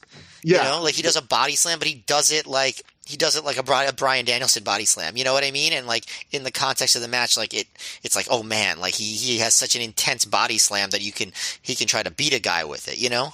Yeah, there's something, again, you can do something simple or methodical, but you got to have kind of that something special behind it, that extra, that emotion, that delivery, and he just raised, at least here, does not have that. I felt like the two things that I remembered most from this match from his end, the two most entertaining things, like neither of them were good things probably. Like one is Reyes does this big back heel kick that looks like he got Lethal right in the face. So I thought, ooh, that's cool, but it was cool because he probably like really hurt Lethal a little bit. And then I also noticed if you at the entrance of his before the match, as he's like coming to the ring, you know, he's jaw jacking with some fans. He spits at some fans in the front row, like spit flies, and I think hits the fans. And I thought, holy shit, like that seems kind of harsh. But those were the things I remember most from this match. Other than also, I continue to hate, you know, Julius Smokes. I love the guy, but he does the word. He's horrible about never ever making any attempt to like hide his interference. And here, like he and Grim Reaper both together throw Lethal into the barricade, like in full view of the ref. And it's so aggravating. We're like, you have, you know, in this match, Reyes has two guys, you know, managers on the outside. One of them can't distract the referee. Like you had to have both of them together do a spot that the ref can see. You couldn't have one of them distract the ref. It's stuff like that where like I've never seen a manager like make less effort to hide what he's doing than Julius Smokes. But there's something charming about it too. Moving on, we get another music video recapping the Nigel and Colt feud, complete with some very odd kind of dramatic music that didn't quite fit the tone of the clips. But again, I appreciate the music videos. So what we got next was Colt Cabana defeating Nigel McGuinness via pinfall in 1732 after he hit a big lariat to counter an attempted Nigel rebound lariat. So the story going into this match was this is the end of this feud, of the Nigel Colt feud, and the idea was Colt a while ago he had went to the UK for a month, and the whole story is, you know, he's come back and he's learned some UK specialty. He's going to beat Nigel at his own game, and they did not announce on this night what this match was going to be. They said like the whole idea was Colt was going to announce what the rules of the match were at the show. So we actually see that in a little promo sequence before the match starts when they're both in the ring. Colt comes out in a soccer jersey. He's holding a soccer ball. He has a breathe right strip on his nose. He gets a nice cheer. And then Nigel at that point gets on the mic. He tells the wankers to keep their mouths shut for a second, which gets some boos. And then Nigel says, you know, I heard, Colt, that you had gone to England, and I want to know what this mystery British themed match you've got for us is. He goes, whatever it is, if I didn't invent it, I probably perfected it. Nigel says, you know, is it going to be a European rules match? At that point, when Nigel says, is it going to be a European rules match, you hear people in the crowd just jeer and shout, no! And I just wrote, Matt, a single tear rolls down my cheek, because I am the only one, clearly, that liked seeing that match. Chad Campbell told us he liked it too. Good. He did not like it as much as me, but okay, so it's me and Chad on an island. Nigel asks if it's going to be a Wigan Snake Pit match or a Welsh coal miners match. Nigel finally just gets fed up. He goes, what is it? Why are you wearing that stupid football shirt? And this gets a chant of soccer from the crowd. At that point, I feel like nowadays a U.S. or like that, and like at least in the Northeast, indie crowd would be like, yeah, it is football. We're worldly. Yeah, it also, like, on commentary for this match, it's a very kind of ugly American vibe where, like, they do this little – it's kind of playful and fun, but, like, Lenny keeps calling it football and, like, Prazak's like, no, it's soccer. Again, that's like – I feel like, yeah, nowadays they just be like, oh, it's football. But they were having fun with it being like, oh, no, it's football. No, it's soccer. But at this point, anyway, Colt takes the mic He headbutts Nigel, and he says into the mic, it's a soccer riot match. He kicks Nigel in the balls and says, ball shots are illegal. He punches Nigel in the head, and then he says, closed fists are illegal. He kicks Nigel and says, kicks are illegal. Chops, headbutts, elbows. Colt does each one of these things, and each time he gets on the mic after he does it, says, that's legal. The funny thing is most of the things he's saying are always legal. Yes, kicks, chops, headbutts, elbows. Yeah. He takes Nigel outside. He says throwing Nigel into the railing and the crowd is legal. The crowd at this point is really getting into it. They're saying legal after everything, so when not, Colt goes like, elbows, they all show legal for him. So he goes, chair shots are legal, getting thrown into chairs is legal, and then Colt ends by saying that basically everything in a soccer riot match is legal. So yeah, that brings us to the match. Basically the rules of the match is it's a false count anywhere, no DQ match. The first thing I want to say about the match itself is I like the conceit of this feud in this match in the sense of, like I said earlier, the whole point of this match and the way the feud was building was that Colt didn't just want to beat Nigel, but he wanted to beat Nigel at his own game, which is why he went to the UK and learned more of the style, and he comes back. And in one way you would say it kind of works against him because he finally works this match, and it's not really it's a European match in name only. It's just a complete false count anywhere gimmick brawl. And in a way you could say, like, isn't that kind of a heel move? Because it's kind of Colt almost admitting that he can't beat Nigel fair. But there's something about Colt and his charm and the way he does this where, like, this whole match has a very kind of ugly American vibe because he's getting the crowd to chant USA and booing England and stuff. But, like, there's something about it. Normally I don't like the ugly American vibe to stuff like that where the crowd's just being xenophobic and stuff like that. Some reason Colt, I felt like on this night it worked. He made it work. And the other thing I like about this match is I'll say right off the bat, I think this is a great match. I think this is like not a like match of the year candidate, but like I would say this is 4 stars. It's the first 7 or 8 minutes, Colt completely dominates, and it's just this kind of pretty violent brawl. Like Colt throws just a whole bunch of chairs on Nigel until they like form a pile on him. He throws Nigel down a flight of stairs. They're brawling in the crowd. And the first 7 or 8 minutes, it's all Colt ants. Again, fairly violent brawl. And then they get back to the ring. And at that point, it becomes much more of a WWF like pay-per-view style like gimmick match where like you can tell they're wrestling like they don't like each other, but it's not that bloody, brutal, ultra-violent. It's more about just hit you with props. But but I thought it was a very good version of like a WWE pay-per-view gimmick match for that era. And there's lots of little neat nods to the feud. Like they do a lot of nut shots in this match, and knowing that's how like the feud started was Nigel hitting Colt with a nut shot and pretending it was, he didn't mean to do it when it turned out he meant to do it. There's a nice callback where, Nigel uses the iron he often carries to the ring, and then later Colt brings out an actual like electric iron with a cord and a plug, and he hits Nigel with it.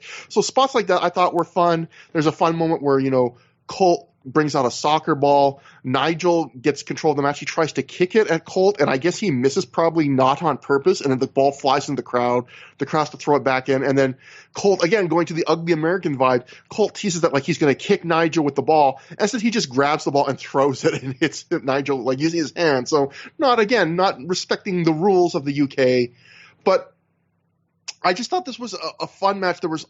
It was a fun blow off. It was a kind of a throwback to, again, it reminded me like I was watching a good 2000 WWF pay-per-view main event. And before I throw it to you, Matt, I'll just say, I also really I felt like this match, like a lot of times Colt and comedy wrestlers in general, they work where they'll like the first half of the match is comedy and the second half of the match is serious. It's like they flick a switch. And I felt like this match, I felt like the whole match had a good middle tone where it felt like a feud ender between two guys that didn't like each other, and it felt sufficiently violent, but it also kind of felt like there was comedy in it throughout, but it felt like integrated well into it. It felt like not some comedy and then some serious, but it just felt like the whole thing felt like a Colt Cabana's version of how you blow off a feud. And I really enjoyed the tone they set. The only thing I didn't like about this match really was a couple spots near the end. The first one was the biggest spot of the match. Colt's on the top rope. Nigel hits him with an iron, and Colt falls off the top rope through a table that was set up at ringside.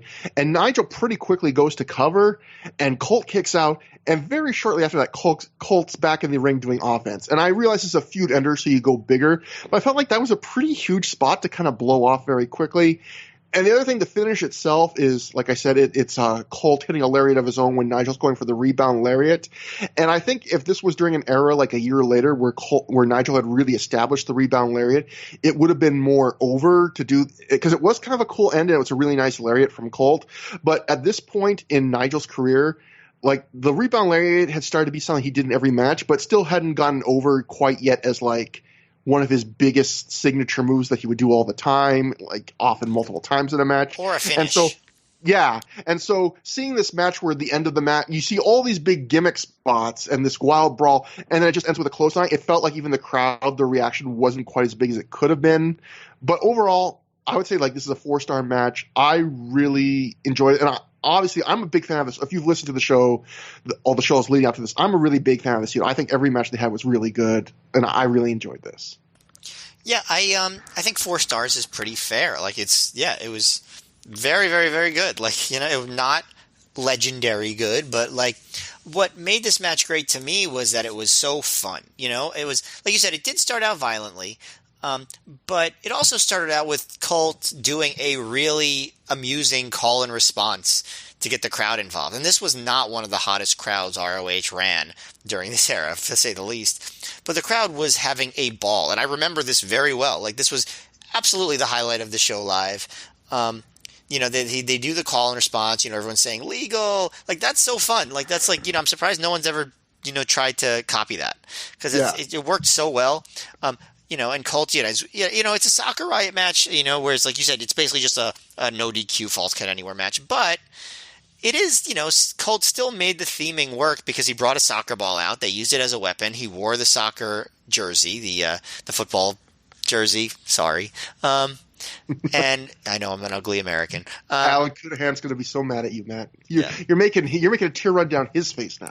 Yeah, there was some of the ugly American stuff. Obviously, like as an American, I wasn't as attuned to it as you are. It was like it felt a little bit more lighthearted than some of like the more upsetting stuff wrestling has done when it comes to xenophobia. I think it was all done like I probably can't have a harsh. I think it was done in like a funny, like lighthearted way. Like there's a spot, for example, where Colt chants USA and Prazak on commentary says "America #1, you a cock fooey." Like he was doing an Iron Sheik impression. I know. I know, but I'm just saying that's the kind of the level of it where it's not mean spirited. It's just goofy fun. Right. When Colt was teasing kicking the ball at Nigel and it kept missing, so he just threw it. And then Lenny Leonard said, "In America, we play sports where you use your hands." Like I feel like that's that was like the most intense that it got when it comes to that stuff. But again, it was goofy. I actually thought like. The announcers seemed to be so loose and having so much fun, and I really rarely saw those two let it loose that much on ROH commentary. Yeah. And that made the match more fun too. When they fought up the steps, for one, they fought really close to where I was sitting. I wasn't on camera, but they fought really close, and that was a lot of fun. Knocking each other down the steps, and like there was a spot where Colt teased that he was going to jump off a big entryway, and Nigel ran away. That was a good spot. And when they got back in the ring, they did a lot of fun stuff. I agree with you about the finish in the sense. Also, besides the Nigel thing, how often did Colt win matches with clotheslines? I know this wasn't the only time, but like it wasn't common, right? Yeah, like he doesn't even try to do the Colt 45 in this match. Right. Like, I think that would – obviously he hasn't done the Colt 45 in a while, but I think one of the things with Colt is that so many of the times he wins, it's like with a roll-up, right? Yeah. So like that, he hadn't really started doing the the Billy Goat's Curse. He did that for a little while later in his ROH run.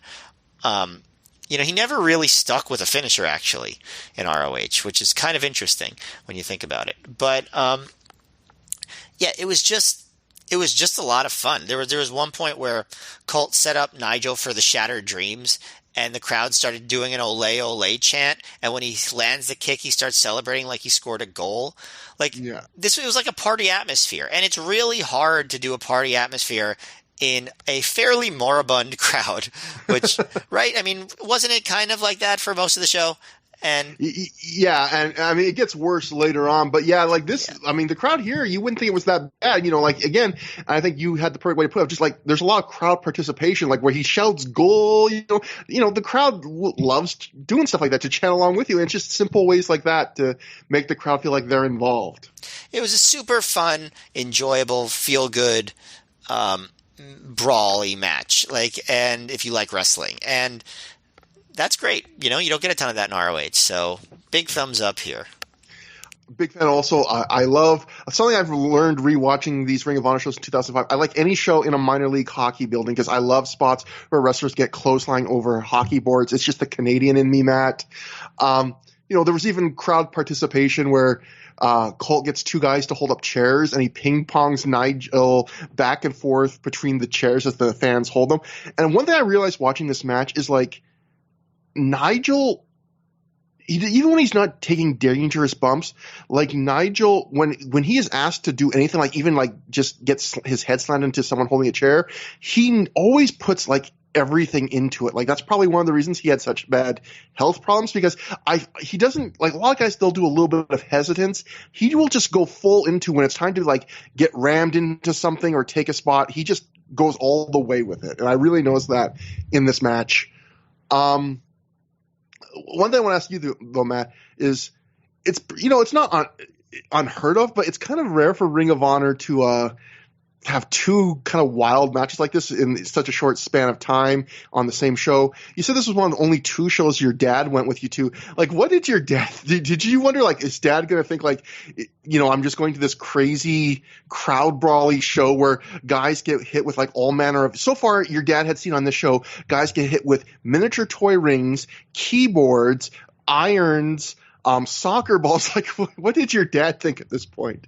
I think for him, like, he had seen so much wrestling just because I would watch so much of it growing up, that he's seen it all. Like, it's the sort of thing where he's like, I don't know. I think it's all just like wacky, ridiculous wrestling to him, and he doesn't love it, but like he can enjoy it on that level. In this match, it's not like there was anything so insanely violent. You know what I mean? Where it's like, oh my God, how could you be watching this?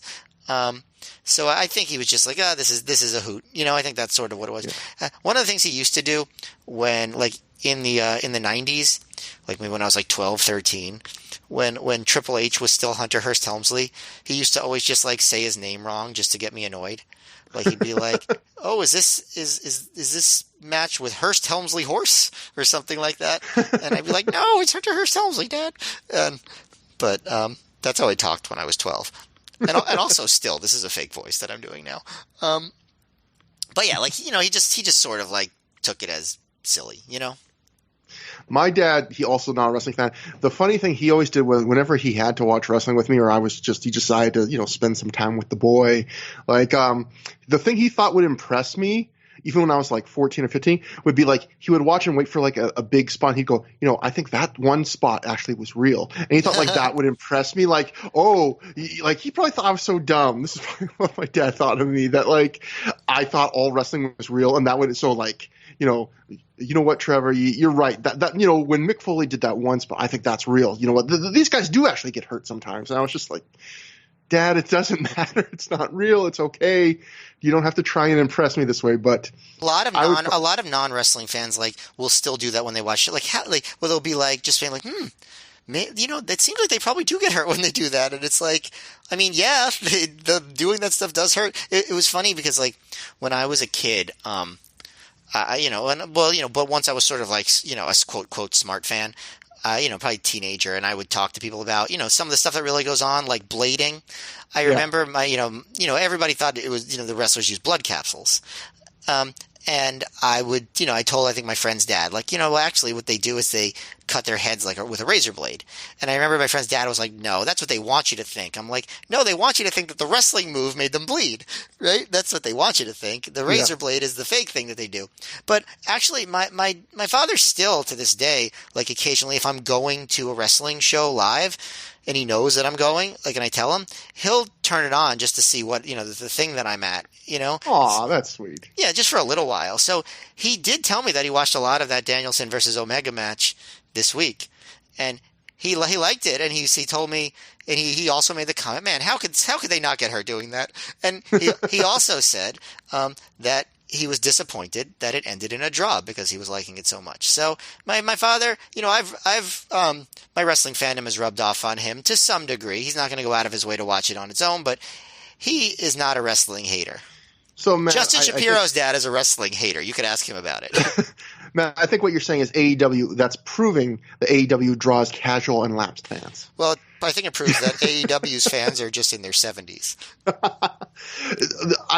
We shall get back to the show, but one thing I just got to mention because you brought this up. My parents used to go out for breakfast at some place with a bunch of old people, as people do when they're getting older, I guess. But anyway, they once told me, we went to dinner had breakfast with this old guy. He says he used to work for Stampede Wrestling, and he told us how wrestling works, and he says all the blood is ketchup. And I was like, I spent so much time trying to get my parents to describe who this guy was because I am convinced this guy was not in Stampede Wrestling, but I could never. I don't think they saw him again. I don't know for the life of me. They claimed that a guy told them he used to work in Stampede Wrestling, and that if you see blood, don't believe that it's blood. It's got to be ketchup. Well, Trevor, I think there's only one explanation for this. In Stampede Wrestling only, the blood was ketchup.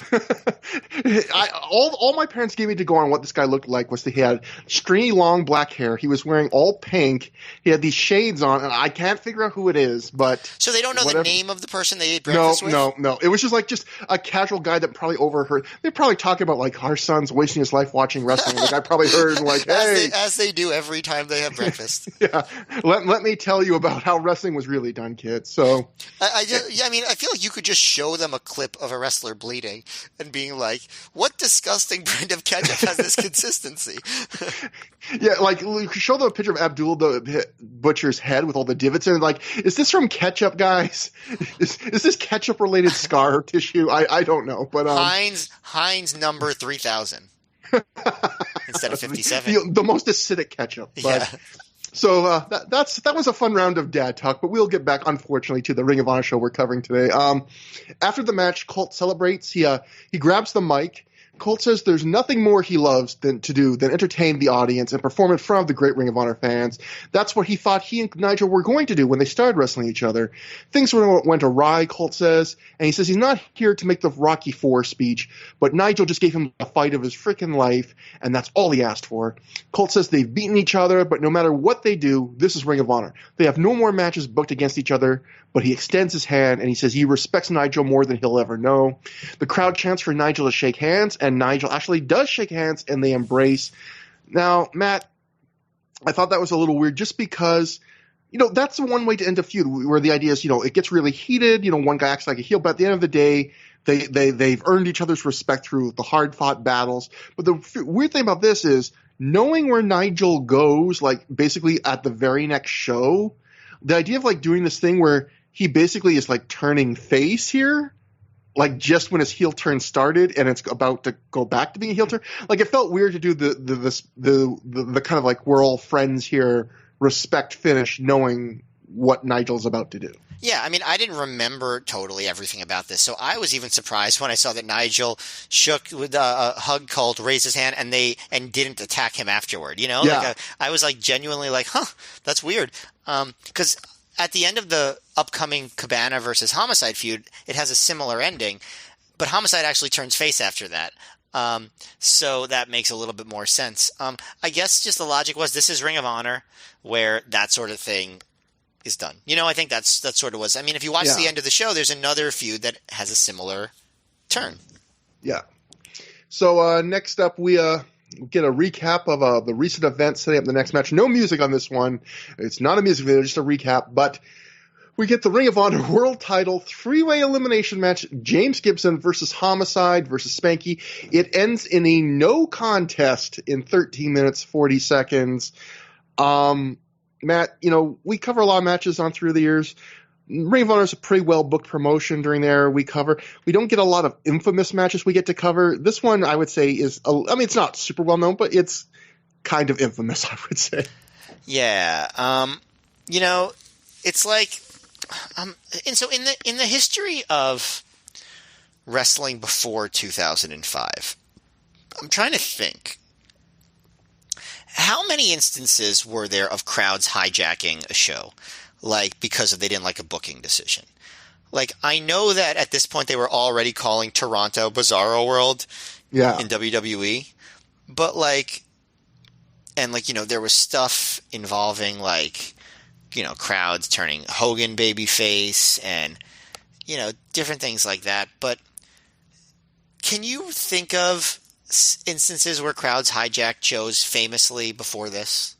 No, the only thing that I can really think of, other than the examples you just mentioned, is I know like when Ric Flair left WCW in the early 90s, there was definitely, I think, early in WCW after that shows where fans would just randomly chant, "We want Flair." Right. But even that would be different from this, because this is the fans, they're not against the match to start, but they clearly want a very specific thing, and when they don't get it, then they're very angry.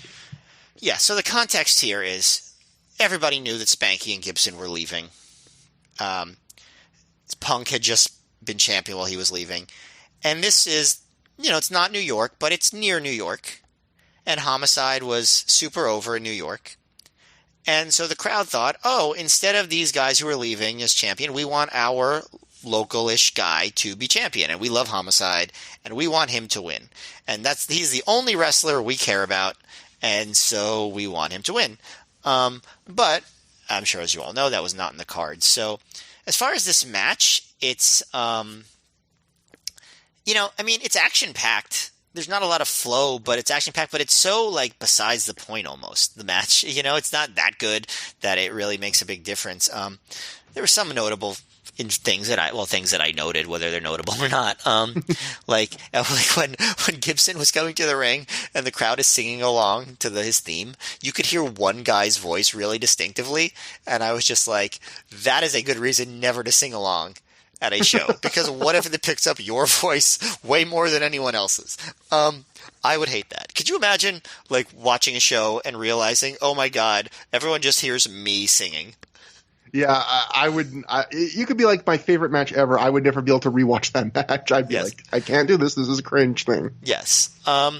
Also, Gabe is on commentary here, like almost like it's weird because it's not the main event, and he's not on commentary for the other world title match that comes later. So it's almost like I got to be on here to explain what I'm doing. Like, I mean, seriously, that has to be what it is, right? Like, I need to be able to sell this in a palatable way.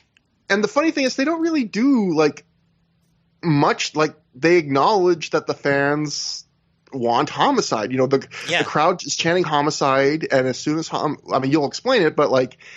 To their credit, I guess, they don't do the WWE thing where they try to ignore or pretend the crowd isn't turning on this. They acknowledge what's happening. Right, exactly. Yeah, so the crowd, and really the turning on part happens at the very end, right? Yeah. So the crowd wants Homicide. There's actually points in the match where Gibson and Spanky are double teaming Homicide, which is, weird because they're the ones who are supposed to hate each other more than anybody, but like Gibson suplexes Homicide while Spanky grabs Homicide's legs and helps take him down, which is interesting double team move.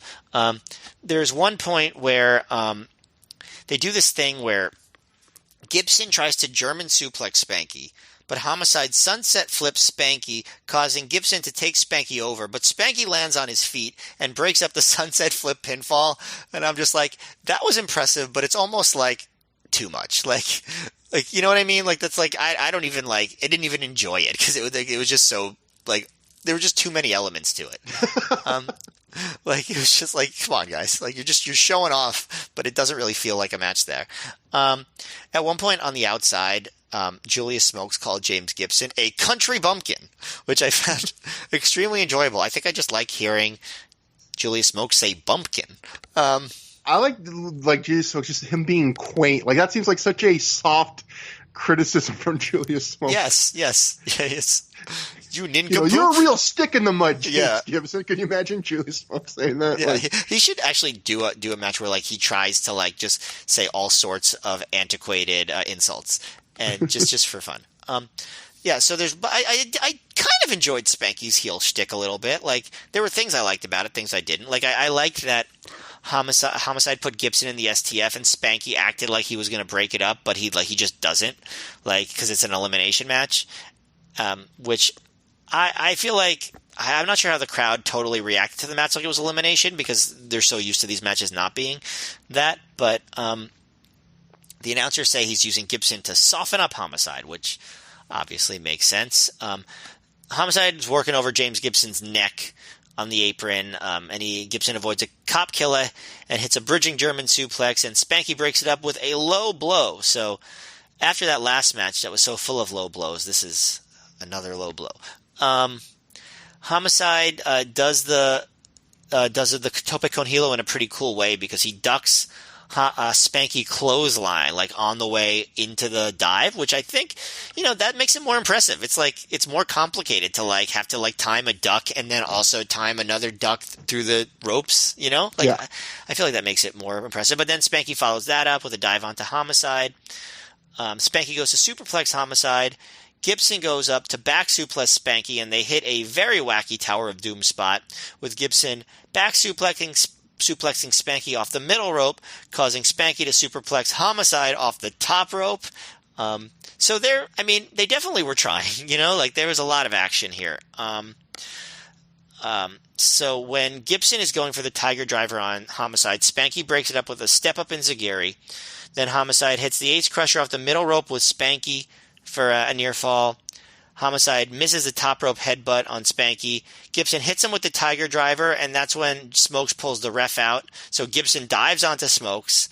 So and Spanky goes up top. Grim Reaper, unnamed, pulls him down. Thug.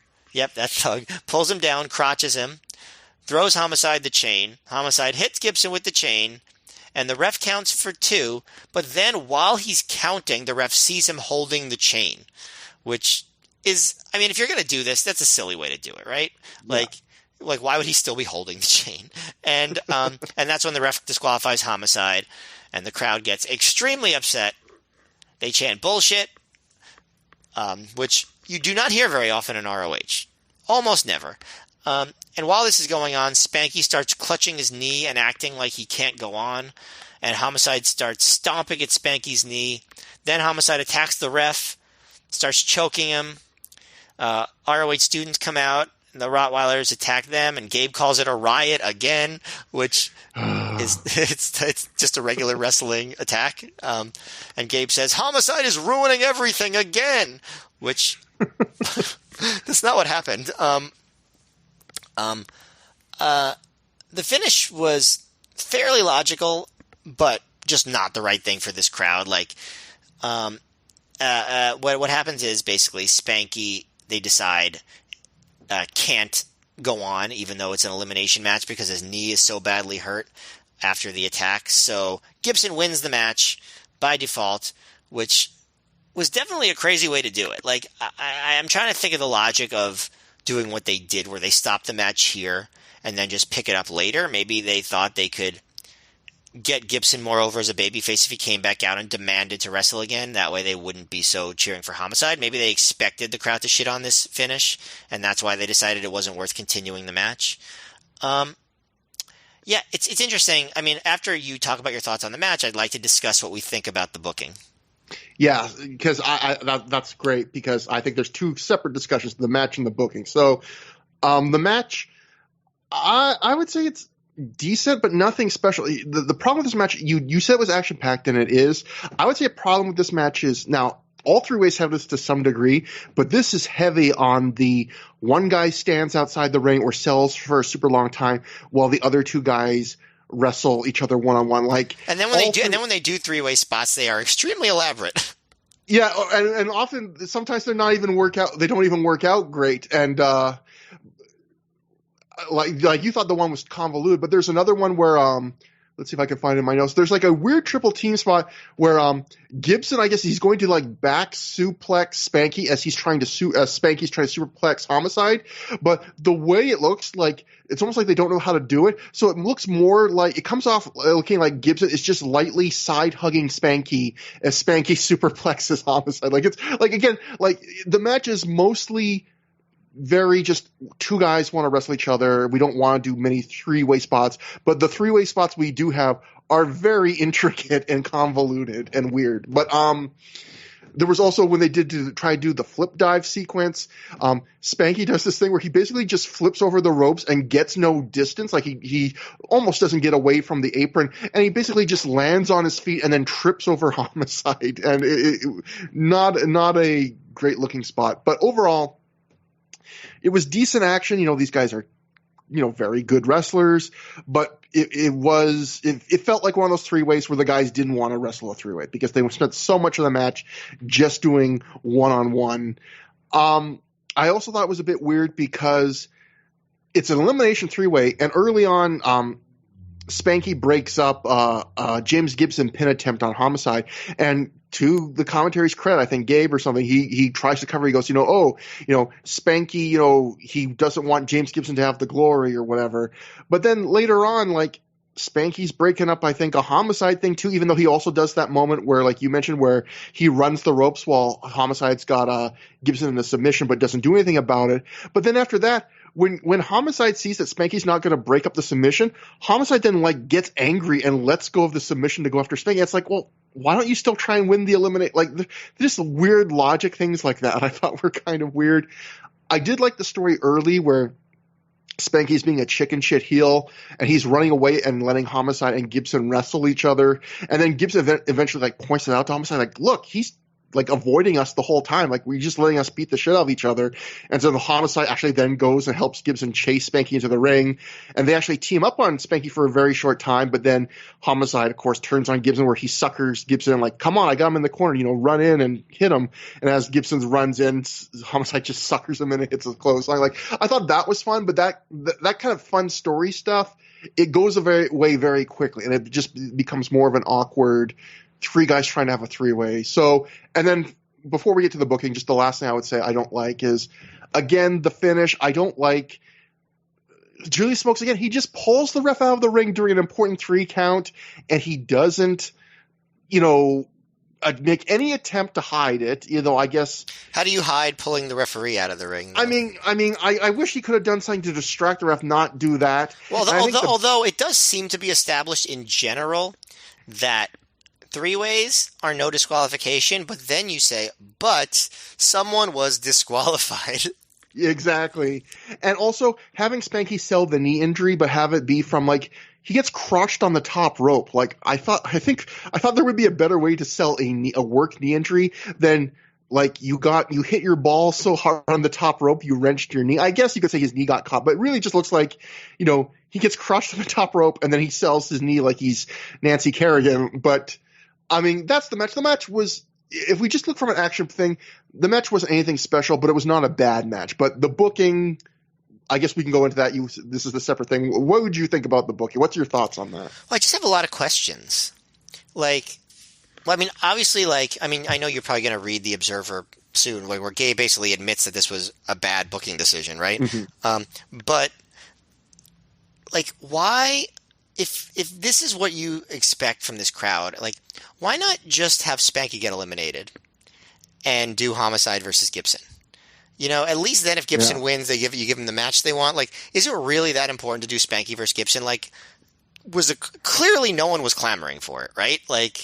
And if you really needed to do it, why couldn't you just do it in Buffalo?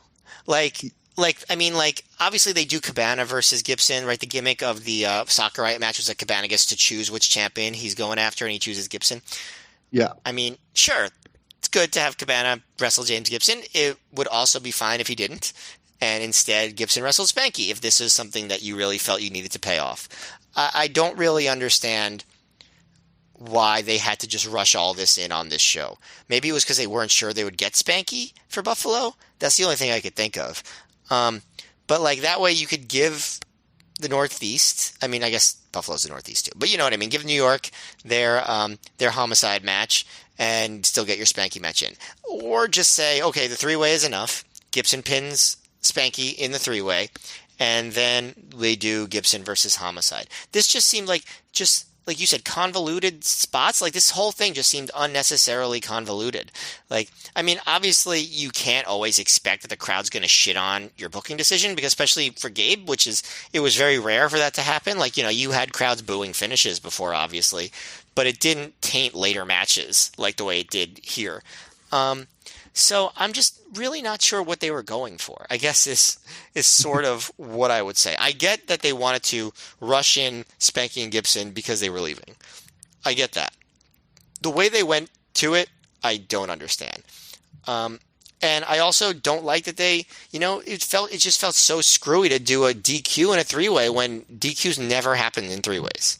There have been three-ways for years since ECW, in WWE, in ROH. People do all kinds of stuff in three-ways. They never have disqualifications. So it just feels extra screwy to do one in that situation. On a night also where you've seen two big, no DQ matches with lots of plunder, and now a guy gets DQ'd for a chain, even though, it's a different match, but you kind of go, oh, it's a weird thing to do even in that situation. It doesn't feel like an ROH booking thing. It feels like a crutch that a much lesser booker would use. So my thought is like you covered it pretty well there, for people that have been following the show by show with us. Clearly Spanky was, they were setting up a Spanky Gibson feud almost from the start of their run in 2005 to go down the road. They had done a little bit of Gibson with the Homicide. I don't think they did so much that you really needed to pay that off. I don't think the world demanded that Gibson and Homicide had to be in the ring together, but those were clearly two things Gabe wanted to do. And we know the story is that Gabe had he had always planned for Gibson to beat Punk for the world title, but he didn't know that Gibson was re-signed with WWE. And when he learned that, he decided, well, I'm just going to do it anyway because I'd already made the plan. So clearly this is Gabe trying to basically cram in things that he probably had more spaced out through the rest of the year. And he's trying to basically do it all at once. And you could also see his logic of Homicide gets DQ'd, so I'm protecting the one guy in this match that's sticking around. So you could say, Homicide gets eliminated, but he doesn't get pinned. He doesn't submit. He gets caught cheating, which I guess is a safer way for him to lose. I think the problem was, one, he completely underestimated how much the crowd would want Homicide to win this match. I want to ask you first, do you think all the crowd really wanting Homicide, do you think it was all New Jersey, or do you think part of it was that the fans knew Homicide was the only one of these guys sticking around, so there was this expectation or hope that he would win the title? Because, how much of it do you think is one versus the other? Because Gabe, I'll read the quotes in a minute, but Gabe certainly makes it sound like he seems to think it was just Homicide is super over in New York and New Jersey. I mean, it's hard to really know, but I know that there was no part of me that thought Homicide was going to win the title. Going into this show, that just wasn't what they were building to. It just didn't seem to make sense at this point. So I don't really know how many people really had that expectation. You know what I mean? Yeah. I do think it was sort of a thing of we're going to rep our hometown guy and just sort of protest the fact that these WWE wrestlers are getting so much, attention or prominence on the card, and that one of them is going to be the champion for a while. Again, I do get thinking these guys that are leaving keep winning the title, and that's kind of annoying as an ROH loyalist, as much as people like Gibson.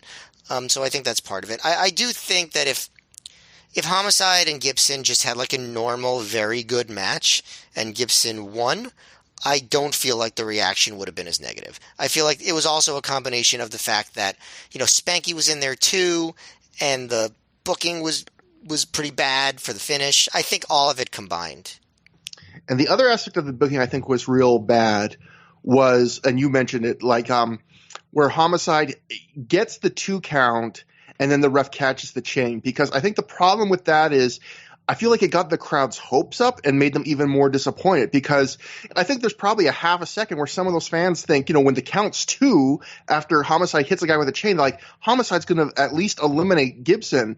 And then the ref catches it and says, well, you're disqualified. Like, it would have been better if the ref just caught it immediately rather than you give them that 2 count where the crowd, and we'll get to that a little bit later. There's another moment on this night in the same program where, again, Ring of Honor kind of gets the crowd's hopes up to see a certain thing, and then they give them something they don't really want. And I felt like this is one of the things. And also, another way that this all could have been avoided, just put this match on last, have it be, you could do your, I hope you'd have a better finish, but even if you don't, you could end the night with, Homicide on doing promo work for the live crowd and like sending him home happy. You know what I mean? Like, yeah. I don't think it would have killed the territory, but what it would have done is avoid them killing the rest of the matches on the show. And one other thought I have about this too is, the idea would be maybe you put Spanky and Homicide together in this 3-way because you want to try and pay off both these feuds. But I would say, all right, the payoff of the Spanky feud is they end up wrestling later in the night and Gibson beats them. What's the payoff of the Homicide feud? The end of the Homicide Gibson feud that you had to finish is Homicide gets DQ'd for hitting Gibson with a chain and Gibson gets no revenge. Like, is that really a satisfying finish to that feud? Like, you don't really, if that's your finish to their feud, you don't really need to do this. Well, the only thing I could think of to defend Gabe on that one is, I think it's possible they might have announced Gibson versus Homicide on this show before Gibson signed with WWE. Yeah. I'm not sure of the timeline there, but I think it's possible, in which case you don't want to false advertise. And so at least if you're not going to do Gibson versus Homicide, you would at least have a match involving both of them.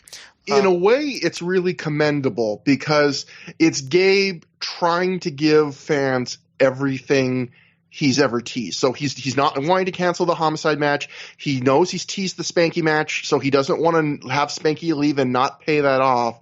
But it was just, he tried to do too much, I feel like, in one match, and it kind of blew up in his face. And if it wasn't before Gibson resigned, maybe it was before Spanky resigned. You know what I mean? Like, something. Like, where they sort of had to do it.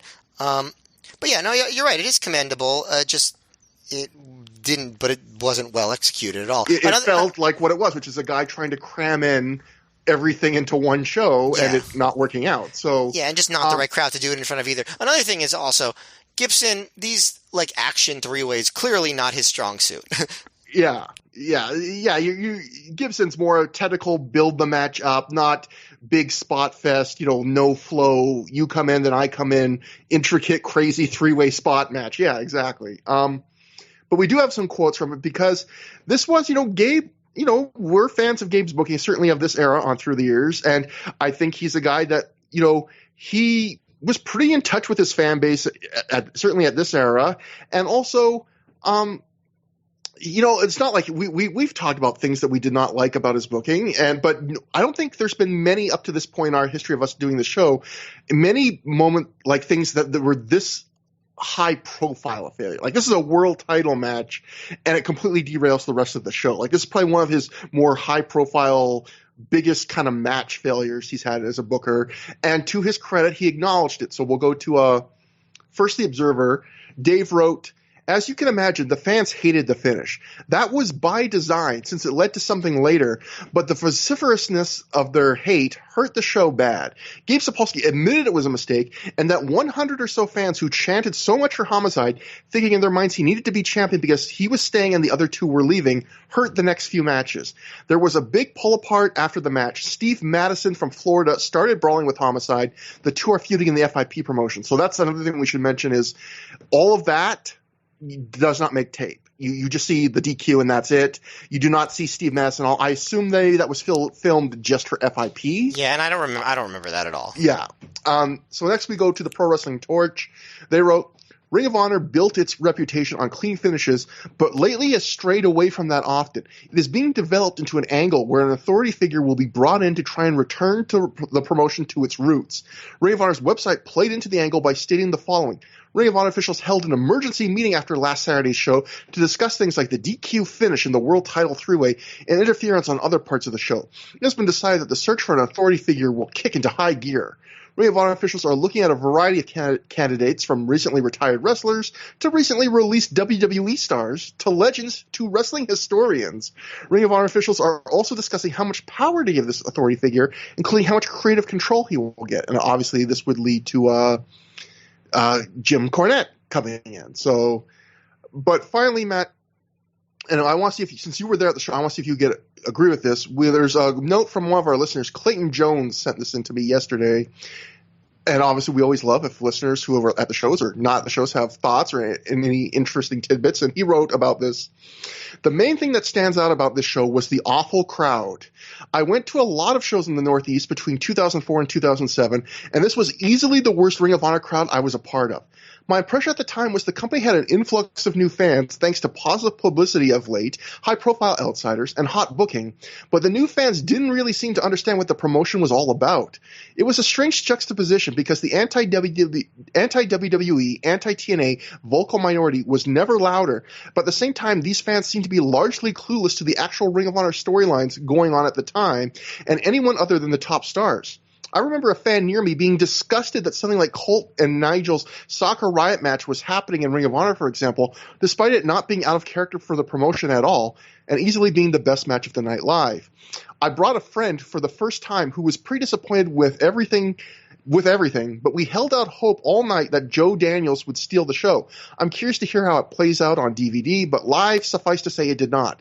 The only other thing that stands out in my memory was the booking around the title match, which I remember being a bit of a mess, but more so because it gave that vocal minority of obnoxious fans a chance to really show off how smart they were. Chants of SmackDown jobbers, SmackDown sucks, and my personal favorite, hey, hey, ho, ho, this Ring of Honor booker has got to go, ring down all match long.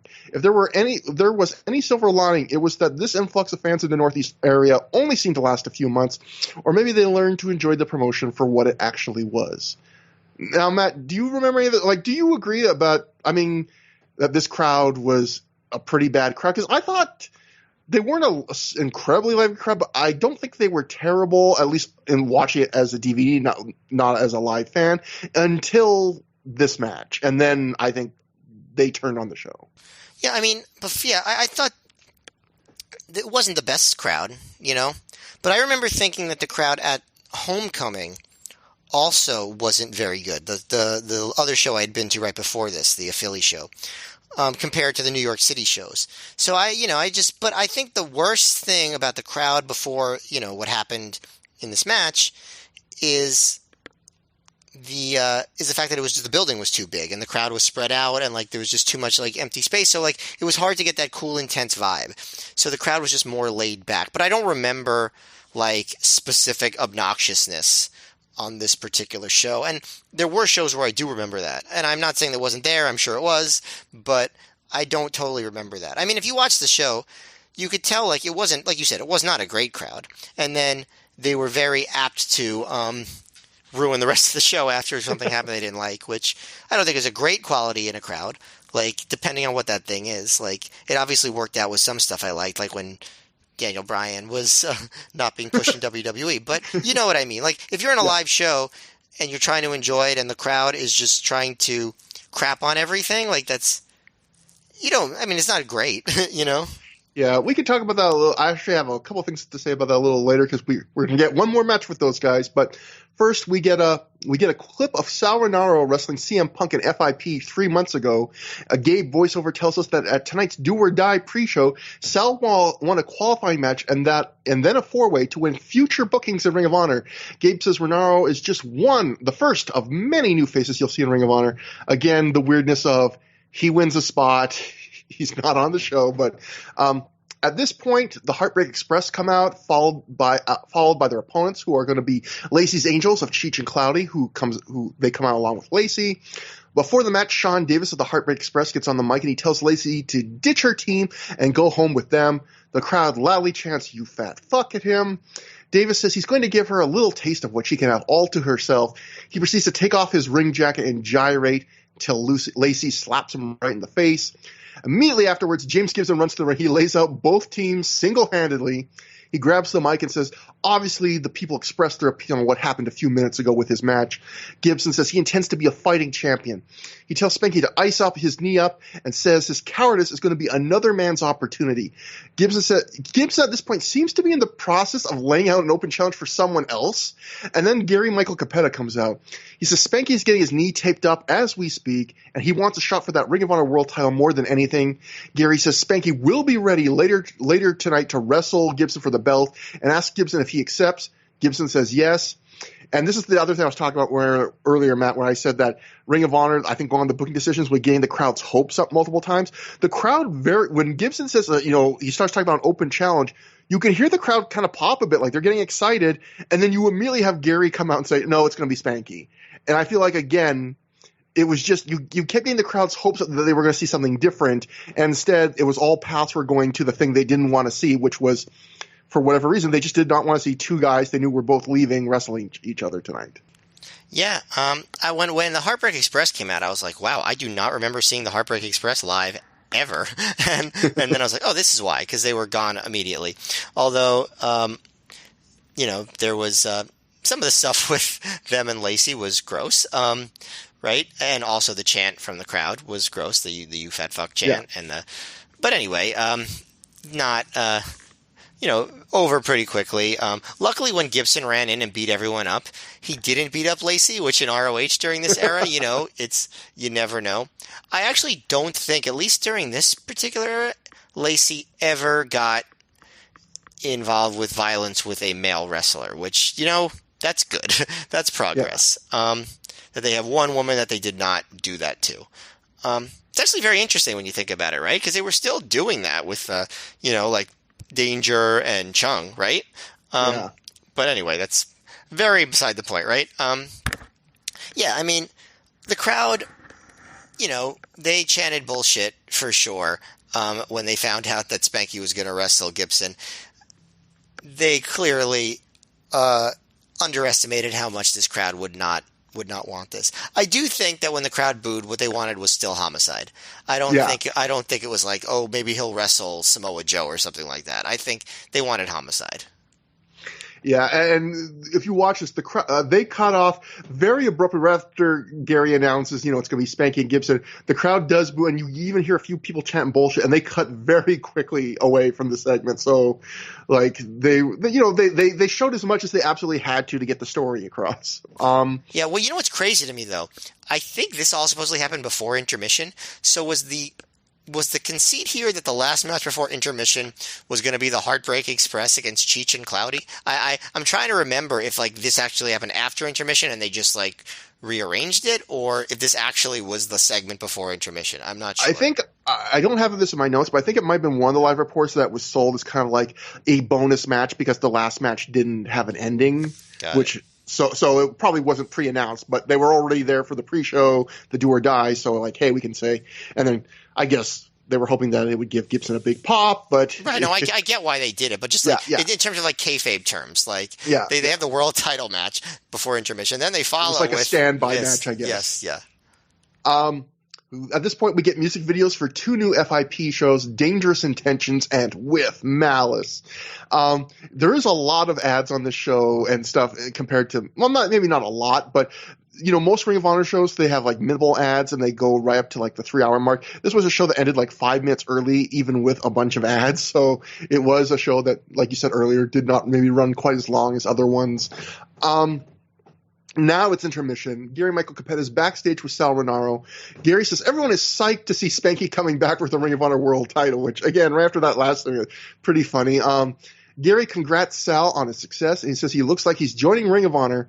Sal says it's an honor to be here, and he just hopes to impress. And that's basically the gist of the entire promo. And I thought the funny thing was the entire time he had this goofy grin on his face, like he was about to burst into laughter. I don't know if it was just a nervous smile or something, but very short promo, and that's Sal's entire involvement on the show, other than that clip of him wrestling CM Punk at FIP. Isn't there so much filler on this? 2 FIP promo videos, then the whole Sal Rinauro thing. That's a lot. Yeah. And we'll get more ads to end the DVD, too. Yeah, so many. And all the videos before matches, they're really we want this show to at least be almost 3 hours. So next we have a tag team match of Generation Next of Austin Aries and Roderick Strong defeated the Embassy of Jimmy Rave and Puma, aka TJ Perkins, and they were escorted to the ring by Alex Shelley, Jade Chung, and Prince Nana. Generation Next wins in 15:31 when Aries pins Puma after he hit the 450 splash. So first, Matt, special. You informed this to me before I even watched the match. After all these shows of me saying Matt was that toilet paper, and you saying no, Trevor, that's just a streamer. That's a streamer. Matt has endorsed this. It is confirmed. This is the first show where the toilet paper is thrown in the ring from the fans for Jimmy Rave's entrance. At least the first time it makes camera, yeah. Rave is pissed. Nana gets on the mic and someone throws a roll at Nana and he bats it back into the crowd. He calls the fan a fool for throwing the toilet paper at him. Nana says the fat pigs in Morristown need to show the embassy some respect. He says Alex Shelley's done enough in the last couple of weeks, so tonight he has the night off. Nana then tugs Jade around by her dog collar and leash and says he found a partner for Rave tonight from the deepest, darkest parts of the jungle. Introduces Puma.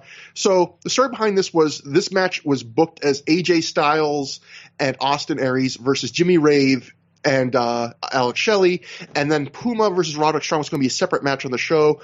Apparently, at the start, earlier in the week, I had even read this on the Ring of Our website using the Wayback Machine.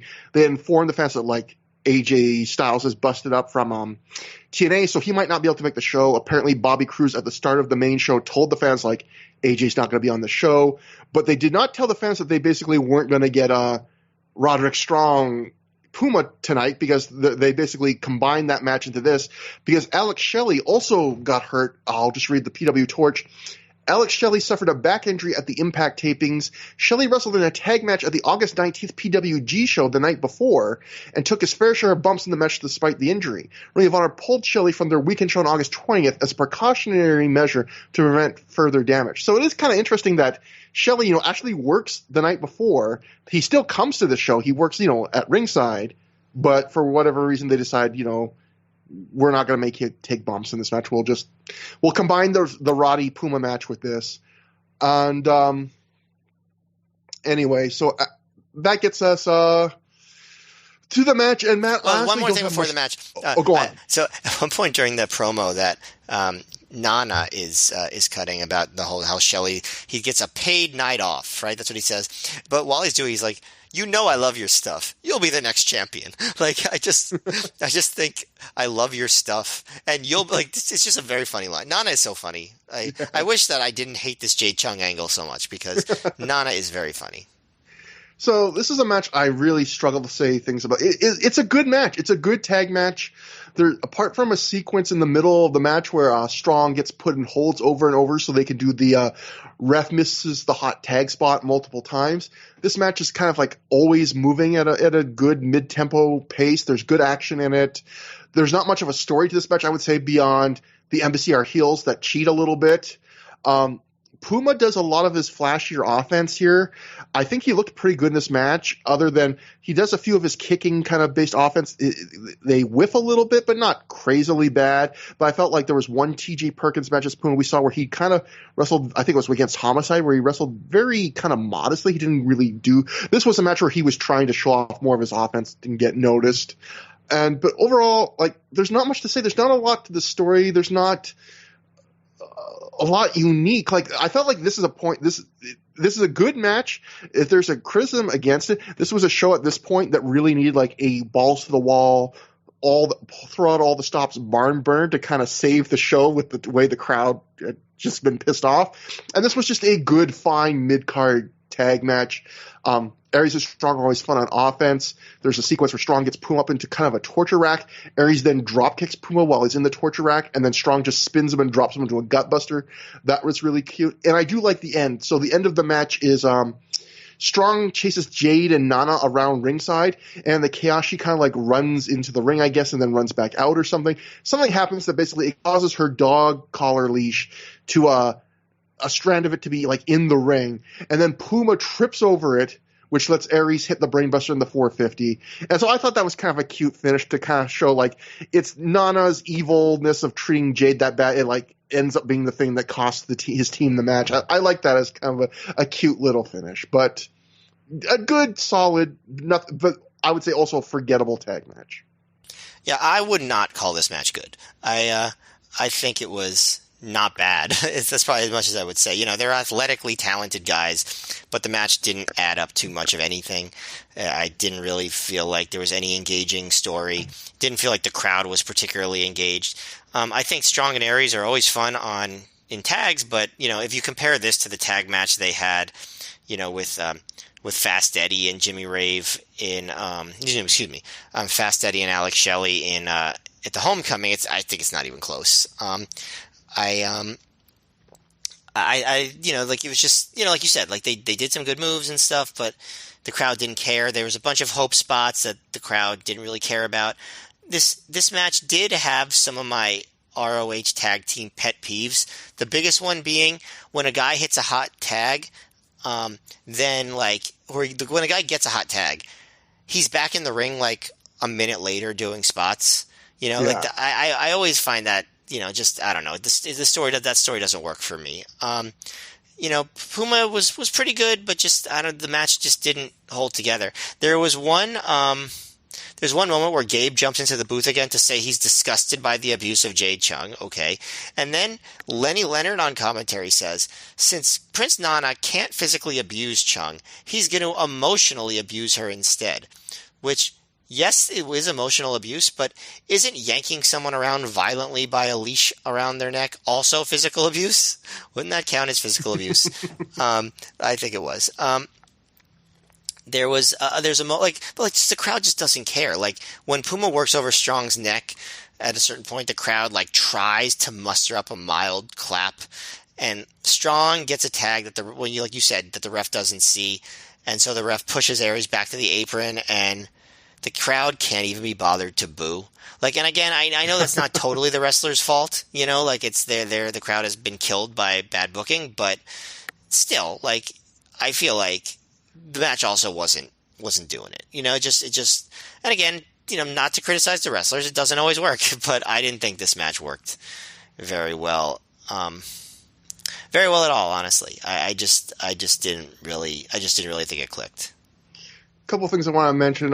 First off, was this the first time that the embassy came out to the Diamonds from Sierra Leone by Kanye West? Yes, although I don't. It wasn't actually that song, right? It was it was like an instrumental version of it, right? Because I didn't hear any rapping or anything. Yeah, there must be the backing track or something. But that's a great theme that really fits well for the embassy and really good. I feel like that was Shelley's embassy theme, and Rave still came out to the other theme that he would be coming out to when he was in singles matches. Yeah. Huh, that's interesting. My memory awful, so it's all new to me, Matt. It's everything. We can do this podcast again in 10 years. It'll be all new to me. But all right, sounds like a plan. My other thing that I thought was interesting, you mentioned when Gabe comes back into commentary booth just for a second to really sell that Jade Chung's mistreatment. And part of me wonders, I know Lenny said that occasionally Gabe would write Lenny and Prazak notes while they were recording the commentary, things he wanted them to say. It almost felt like Gabe, knowing what was coming next, felt like they weren't talking about Jade Chung getting abused enough, because after he comes in, they start focusing on it more. And the other thing I thought was funny was Gabe said something to the effect of I hate to jump in on comedy just for a second, guys, but I was enjoying beer and popcorn in the stands, but I had to come back to the booth to talk about this. So I like the idea that Gabe is a commentary in Ring of Honor, because they always act like the commentary is being done live in the building. And I like the idea that when Gabe is done commentary, he just goes up with the crowd and watches the show, not from the back, but with the fans. He just grabs a drink and is I'll just sit here. Well, whenever they would do that shtick where they would be this match is so good, let's not do commentary for it anymore, that would be always the bit, right? Let's go watch it with the fans. Yeah. Has there ever been a promotion where I don't know, where you wouldn't see Jim Ross, I just was here to call this special semi-main event. I'm going to go sit in the fourth row now to finish off the show tonight. I want to enjoy the match as a fan, even though I'm being paid not to do that. Even though I could just sit in the back, where it's comfortable and I have privacy. They should try it one time. Let's see. Yeah. So after, go on. No, I was just trying to imagine AEW doing that, in the middle of Danielson versus Omega. They're just all the announcers are just you know what? We're gonna leave the booth. We're gonna go into the crowd. I would love if like they did that before Danielson Omega and Excalibur just does the game. This match speaks for itself, and then you see like Excalibur and Jim Ross like trying to talk the fans in the front row to like get a seat or something. Like, can we sit here? Like, they just push some fans aside and like start, and we just see them like cheering on the hard camera. Yeah, that would be great. After the match, Aries and Strong go to the back pretty quickly, and then that leaves an angry Prince Nana in the ring with the rest of the embassy. He grabs the mic. He tells Puma to get out of the ring. He just, treats him like, you failed. He then blames Jade Chung for the loss. He tugs her by her leash. Nana browbeats her, says he gave her a good lifestyle from the life she had in Sri Lanka. So I guess now the gimmick really is every time he says she comes from a different place, because I believe now in different shows he's said she's from Thailand, from Vietnam, and now from Sri Lanka. Right, it's like a gag almost. Yeah, that he doesn't know where she's from. He threatens to smack her when Mick Foley comes out in a baseball jersey. He's holding a copy of his book Scooter, which was, for people that don't remember, Scooter was the second of 2 fiction books Mick Foley wrote that back when he thought maybe he could transition into just writing. I've never read either of his fiction books. Anyway, he's the other one was Tatum Brown, right? Yeah, that was his first, and Scooter was his second. Yeah. Mick says he stands all he can stand, and he can't stand no more. Nana has done what Mick thought was impossible. He's made him ashamed to be a Ring of Honor fan. He says when he watches the Ring of Honor DVDs at home with his kids, he has to skip past the Nana segments. Mick says that he hasn't felt that way since Eric Bischoff brought us hot lesbian action. Well, like that maybe that's why they did the kids come free rule, just so that Mick could bring his kids, and we know Mick Foley's famously cheap. So.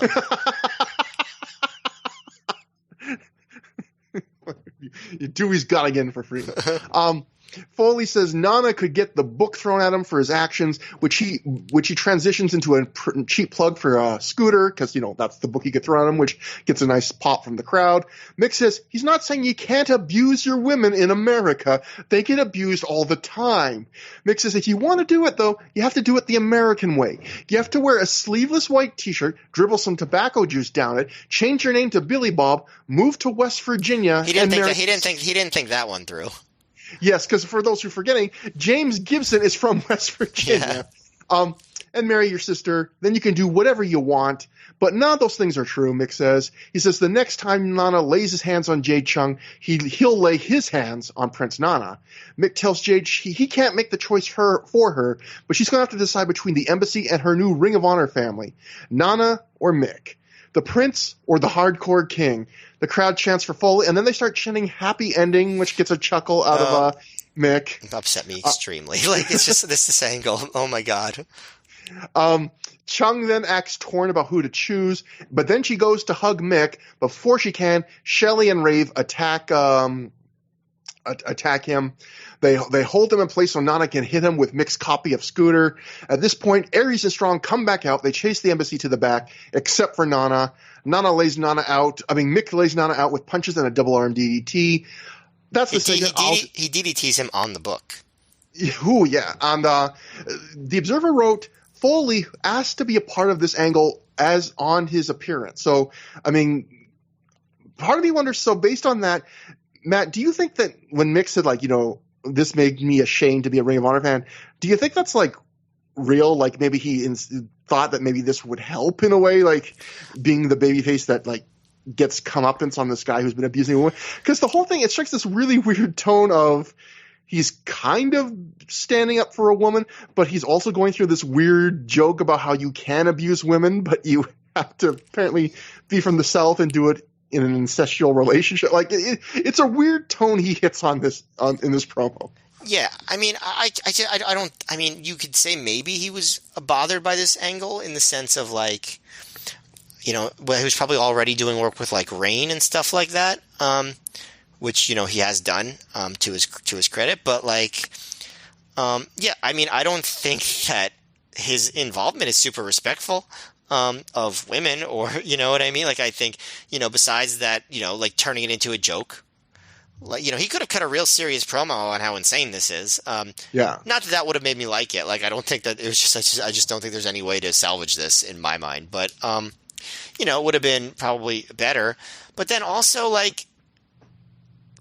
the crowd starts chanting "happy ending," and Foley just goes, oh, that's gross, like fooling around, like as if like, oh, by the way, also it's really racist, like, like it's just, it's sexist and racist, and like, I don't know, is him getting involved, and it just brings him down to that level. I don't think it really helps. I mean, Foley's entertaining, but I don't think that this helped.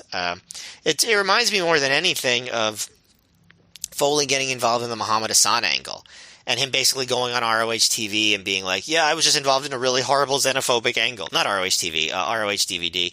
And saying, I was involved in a really horrible xenophobic angle, and I'm just like, so you saying it makes it okay that you did it? Like, you know what I mean? Like, I did not. I mean, you probably would have guessed I did not like this. Yeah. Yeah, just, a weird, again, not very, it's an angle, no one remembers it. It's not very important at all. It's just a weird little thing. Anyway, crowd did react to this more than anything else they reacted to in the second half of the show. Yeah, they liked it. So, Ring of Honor World Title Match semi-main event. James Gibson successfully defends the title when he defeats Spanky via pinfall in 11 minutes, 18 seconds when he reversed the cradle into one of his own. Matt, this is this you mentioned on the last match, the crowd really only turned on the last match at the very end when they realized Homicide was DQ'd. This is if the well got poisoned at the end of this match, at the end of that match, this whole match is people drinking out of that poisoned well. So the last match we were able to kind of separate the booking and the match, but I feel like this point it's kind of like the booking becomes the story of the match. What did you think about it? Yeah, I mean, it's in some ways this is like ROH version of John Cena versus Randy Orton from the Royal Rumble 2014, right? Where the crowd's just chanting for Daniel Bryan and then a bunch of other wrestlers the whole time. But I will say this. The crowd did not have the enthusiasm to be that entertaining during this match. They start chanting for Homicide almost immediately, but then they're mostly just like, we don't give a shit, like, about this, right? Like, you know what I mean? Like, but like, it's weird because the vibe in the match is also like that, because like Spanky limps to the ring, like he looks very unhappy, although he does like a quick smirk as he spins when he enters, like almost like nudging the crowd, like, hey, I'm going to reveal something soon. But like there's a moment also where Spanky's about to do his little dance when he gets in the ring, and then he just does a gesture where he's like, you know what, forget it, I'm not going to do it. So there's already like this match does not have the full involvement or investment of the people involved. Gibson, he's aggressive at the beginning. Spanky leaves the ring to limp. Spanky is selling his leg for a little bit, but then at one point he pops up, super kicks Gibson, reveals that his leg is fine, clicks his heels in celebration.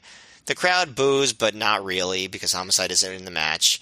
It probably would have gotten over in a normal context, right? Yeah. But, he's going to work on Gibson. The match is, Spanky, he's being a heel. He's gleefully beating on Gibson, using shady tactics on the outside, all that stuff. But, no one really cares that much. He does this real slow run, and instead of diving, he just walks onto the apron and kicks Gibson. He comes off the top with, I'm really not sure what it was supposed to be. I guess maybe an attempted axe handle, because Gibson catches him and hits a spine buster. But, the crowd, again, everything I'm saying, the crowd doesn't really react. Gibson locks in like an Indian deathlock with a bridge, which actually does get an applause. Not like a pop, but like a polite applause. Gibson, he misses a running knee. Spanky hits a flatliner. Eventually, Gibson hits a Tiger Driver that Spanky turns into a Rana. So I guess he doesn't hit a Tiger Driver. He goes for a Tiger Driver that Spanky turns into a Rana, and they do a series of reversals, and Gibson gets a cradle and wins. And I'm just like, if they really needed to do this that badly, they still couldn't bother to book a decisive finish. Like, that's weird. Like, I didn't understand what they were going for, even with the match. Like, it wasn't good. In some ways, it wasn't the wrestler's fault, but, like, why didn't they try to do a more dramatic match instead of it being so, like, gimmicky and silly? Like, there was nothing wrong with the work, but, like, I don't feel like they tried super hard to win the crowd over either. And, they're both great wrestlers, so, like, it surprises me.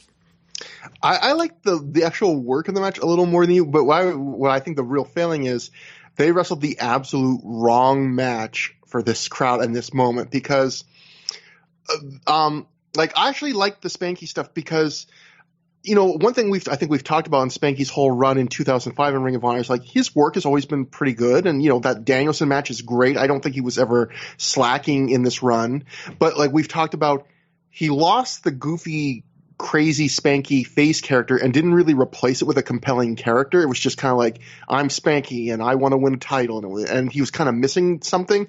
I feel like in this match, when he becomes a heel, like you get something back. Like, I was having fun. I like when he faked out that his knee was hurt, and then when he finally starts coming back, he literally shouts, "It's a miracle!" I liked when he took off the knee bandage and he not only choked Gibson with it, but he turned it into like a noose and tried to like hang him from the ring. Like, I thought that was.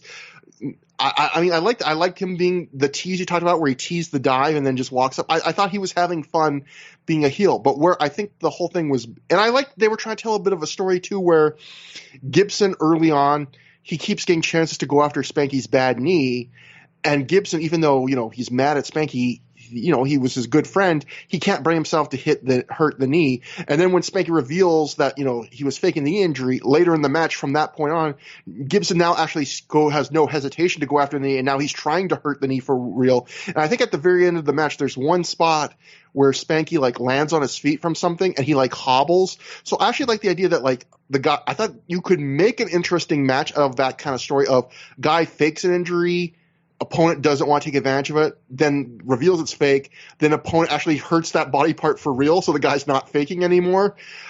And I like the character work. I think the problem was this crowd obviously wanted to shit on this match. It was not what they wanted to see. And I feel like when you're working a crowd that's going to be hostile, you have to give them like hit them hard and hit them fast. So do like just really fast-paced match, lots of big spots, and just don't give them time to think or boo. And sometimes you can win a crowd back that way. And I said this was much more of a more measured match, all about story and character. And that's not going to work for a crowd that's already pissed off. That's giving them a chance to boo. And you kind of touched on this. I think one of the worst things about this from a reaction standpoint was there was part of the crowd that was chanting for Homicide and was openly hostile to this match. But I would say it's like, Gabe says it was 10%. I would say it probably sounds like 20, 30%. But I think that what makes it come off even worse is like the rest of it's enough to know that's not the whole crowd, but the rest of the crowd is like largely quiet, which I think makes it worse. Like, it'd be one thing if the crowd was just hostile. It's like part of the crowd is hostile and the rest of the crowd doesn't care, which is like you're getting the worst of both worlds. Like, even the hostile part can't muster the energy to remain super vocal either for most of the match. Yeah, and it's just it reminds me of sometimes people saying I'd rather crowd shit on me when they're supposed to cheer me than be silent. And to me, it was almost like you got both in this match a little bit, where it's like they weren't enthusiastic, but they also were still kind of booing. Like it was a bad vibe. And again, it was a hum of dissatisfaction throughout the whole match. That's a great way to put it. That should also be a great album, Hum of Dissatisfaction. But I also think the ending – so we'll get to this in a quote. It sounds like from something Gabe says that this match was planned to go longer and they cut it short because they realized the fans weren't into it. And the last minute really feels that way because this match – it's very kind of like mid-tier offense. It feels like it's a match built to go maybe 16 to 20 minutes. And then the last minute – it's like they just decide, okay, fuck it, let's go home. Because the very last minute, it goes from being like this mid-tier offense to this very intricate series of reversals to pins, like very fast-paced, like you reverse this into this, into this, into this, and then now I get a pin. And I still think it's ridiculous. Like this is supposed to be a blow-off of like two guys that hate each other, that it ends with like a series of roll-ups. Yeah. But it did feel like that to you, where it just felt like, in that last minute, they just decide, okay, let's just do what we were going to do. Yes, and get it over with. Yes, but I also think it wasn't a good ending to be. You wouldn't have liked it if they put that after 20 minutes. Yeah, right. That's not how I would have done the ending of this feud. Yeah, exactly. So we'll get to the quotes. Pro Wrestling Torch, Ring of Honor booker and promoter Gabe Sapolsky tells the Torch that he didn't figure Homicide's hometown crowd in New Jersey on August 20th would be so vocal in supporting him and booing top babyfaces. Quote, well, you win some and you lose some. I didn't consider the market carefully enough. If we did the Homicide angle in the Midwest or Boston or Buffalo, I believe it would have worked. on his home base in New Jersey, where he has a fan base that is the minority of the crowd, but very vocal and loyal, it didn't work. It is too bad because James Gibson and Spanky had a fantastic match that would have been even better and longer if the crowd was more into it. Then we go to the Torch, which says, well, first off, like, I'll go to the Observer quickly. Observer says Sapolsky thinks in the New Jersey area he may have to book Homicide like a face, but more heelish everywhere else. So first off, Matt, do you agree with Gabe that like this match would have worked if it wasn't in the Northeast? Because I kind of feel like with the fans knowing that Spanky and Gibson were leaving, it maybe wouldn't have been this hated. But I also don't know if it would have like been a huge success. Like the way Gabe's talking, like this was a fantastic match and it would have been even better if they went longer. I think maybe he's overselling it a little bit. Yeah, I mean, if the context was completely different, like, oh, maybe it would have worked better. But, like, no, I don't think that either of these guys would be like, yeah, we were working a fantastic match right there. Like, they've both had fantastic matches. They had a much better match against each other that same year in ROH. So, like, no, I don't think it was a fantastic match. Now, the one thing I will say is I do think it would come off even worse in New Jersey or New York than anywhere else, but I don't think like the booking of this was great or the wrestling in this was great in these two matches was great. Like that would have been just like, oh, it would have been a huge success anywhere else. No, it might have been like a kind of muted average anywhere else, maybe. Yeah, it wouldn't have been complete like an embarrassing failure anywhere else. Yeah, maybe. And then we go to the PW Insiders, and Mike Johnson writes, one person who was there described it to me as the fans ruining the show for themselves and everyone else because they didn't get what they wanted. But we received some really angry emails about the booking of the match. Another source, who knew the DQ was planned, figured the crowd would crap on it when it went down, since Ring of Honor always treats their title as something special. I can't wait to see how they handle the crowd reaction on the DVD release of the show. And again, like people that were expecting them to do something crazy to explain this, no, they acknowledge like this is Homicide's home base, and a lot of the crowd wants to see him win. So also, though, on the DVD, it didn't come off as bad as it did live. You know, like yeah. Mostly the crowd was just like, we don't like this. You know, you didn't get the sense that they were ready to like revolt. Even doing the research of the show, the live reports come off way harsher, than watching it live, where you feel like, oh shit, this is going to be near mutiny. At least in maybe it's just the acoustics. It doesn't come off that bad. Like, right, and maybe you can tell the crowd's not happy, but maybe the pockets of the crowd that were the most vocal were not near where the cameras were that were picking up the sound. You know what I mean? Like that's part of it too. Like where you were sitting, even in a small show, can make a difference. So one thing I want to say, I was thinking about this is that comment about from the PW Insider, you know, and this is something we hear a lot more now because I feel like WWE has kind of trained a generation of fans and wrestlers and staff to believe that if the fans don't like something, they're just spoiled and that they should like everything that's presented to them. But it's a comment you hear a lot more now that fans, if they don't like saying, oh, they're so entitled. And I saw some comments about fans talking about this even, you know, most people obviously not a fan of this, but talking about, oh, entitled fans, they ruin it for everyone. And the one thing I want to say is like, yes, in a sense they did ruin it, and part of me wishes that they didn't chant shit during this match because it's not Spanky and James Gibson's fault, and maybe their match could have gotten, you know, they probably had more match to tell, probably a more the end of the match stuff to do that would have been fun. So in that sense, yeah, the fans did make the show worse, but I think it's funny when people call fans entitled because there are two meanings of the word entitled, and one is negative and one is neutral. And people, when they call the fans entitled, they mean the negative, but I think the ironic thing is it's the neutral one that actually applies to them. Because, you know, entitled in a negative sense is, you know, you take a woman out on a date or a man or whatever, and you think because you bought them dinner, she should kiss you at the end of the night. Or you go to a party and you think because you make more money than everyone else at the party, you should get treated better. That's negative entitlement. You think you're getting something that you haven't earned, that you don't deserve.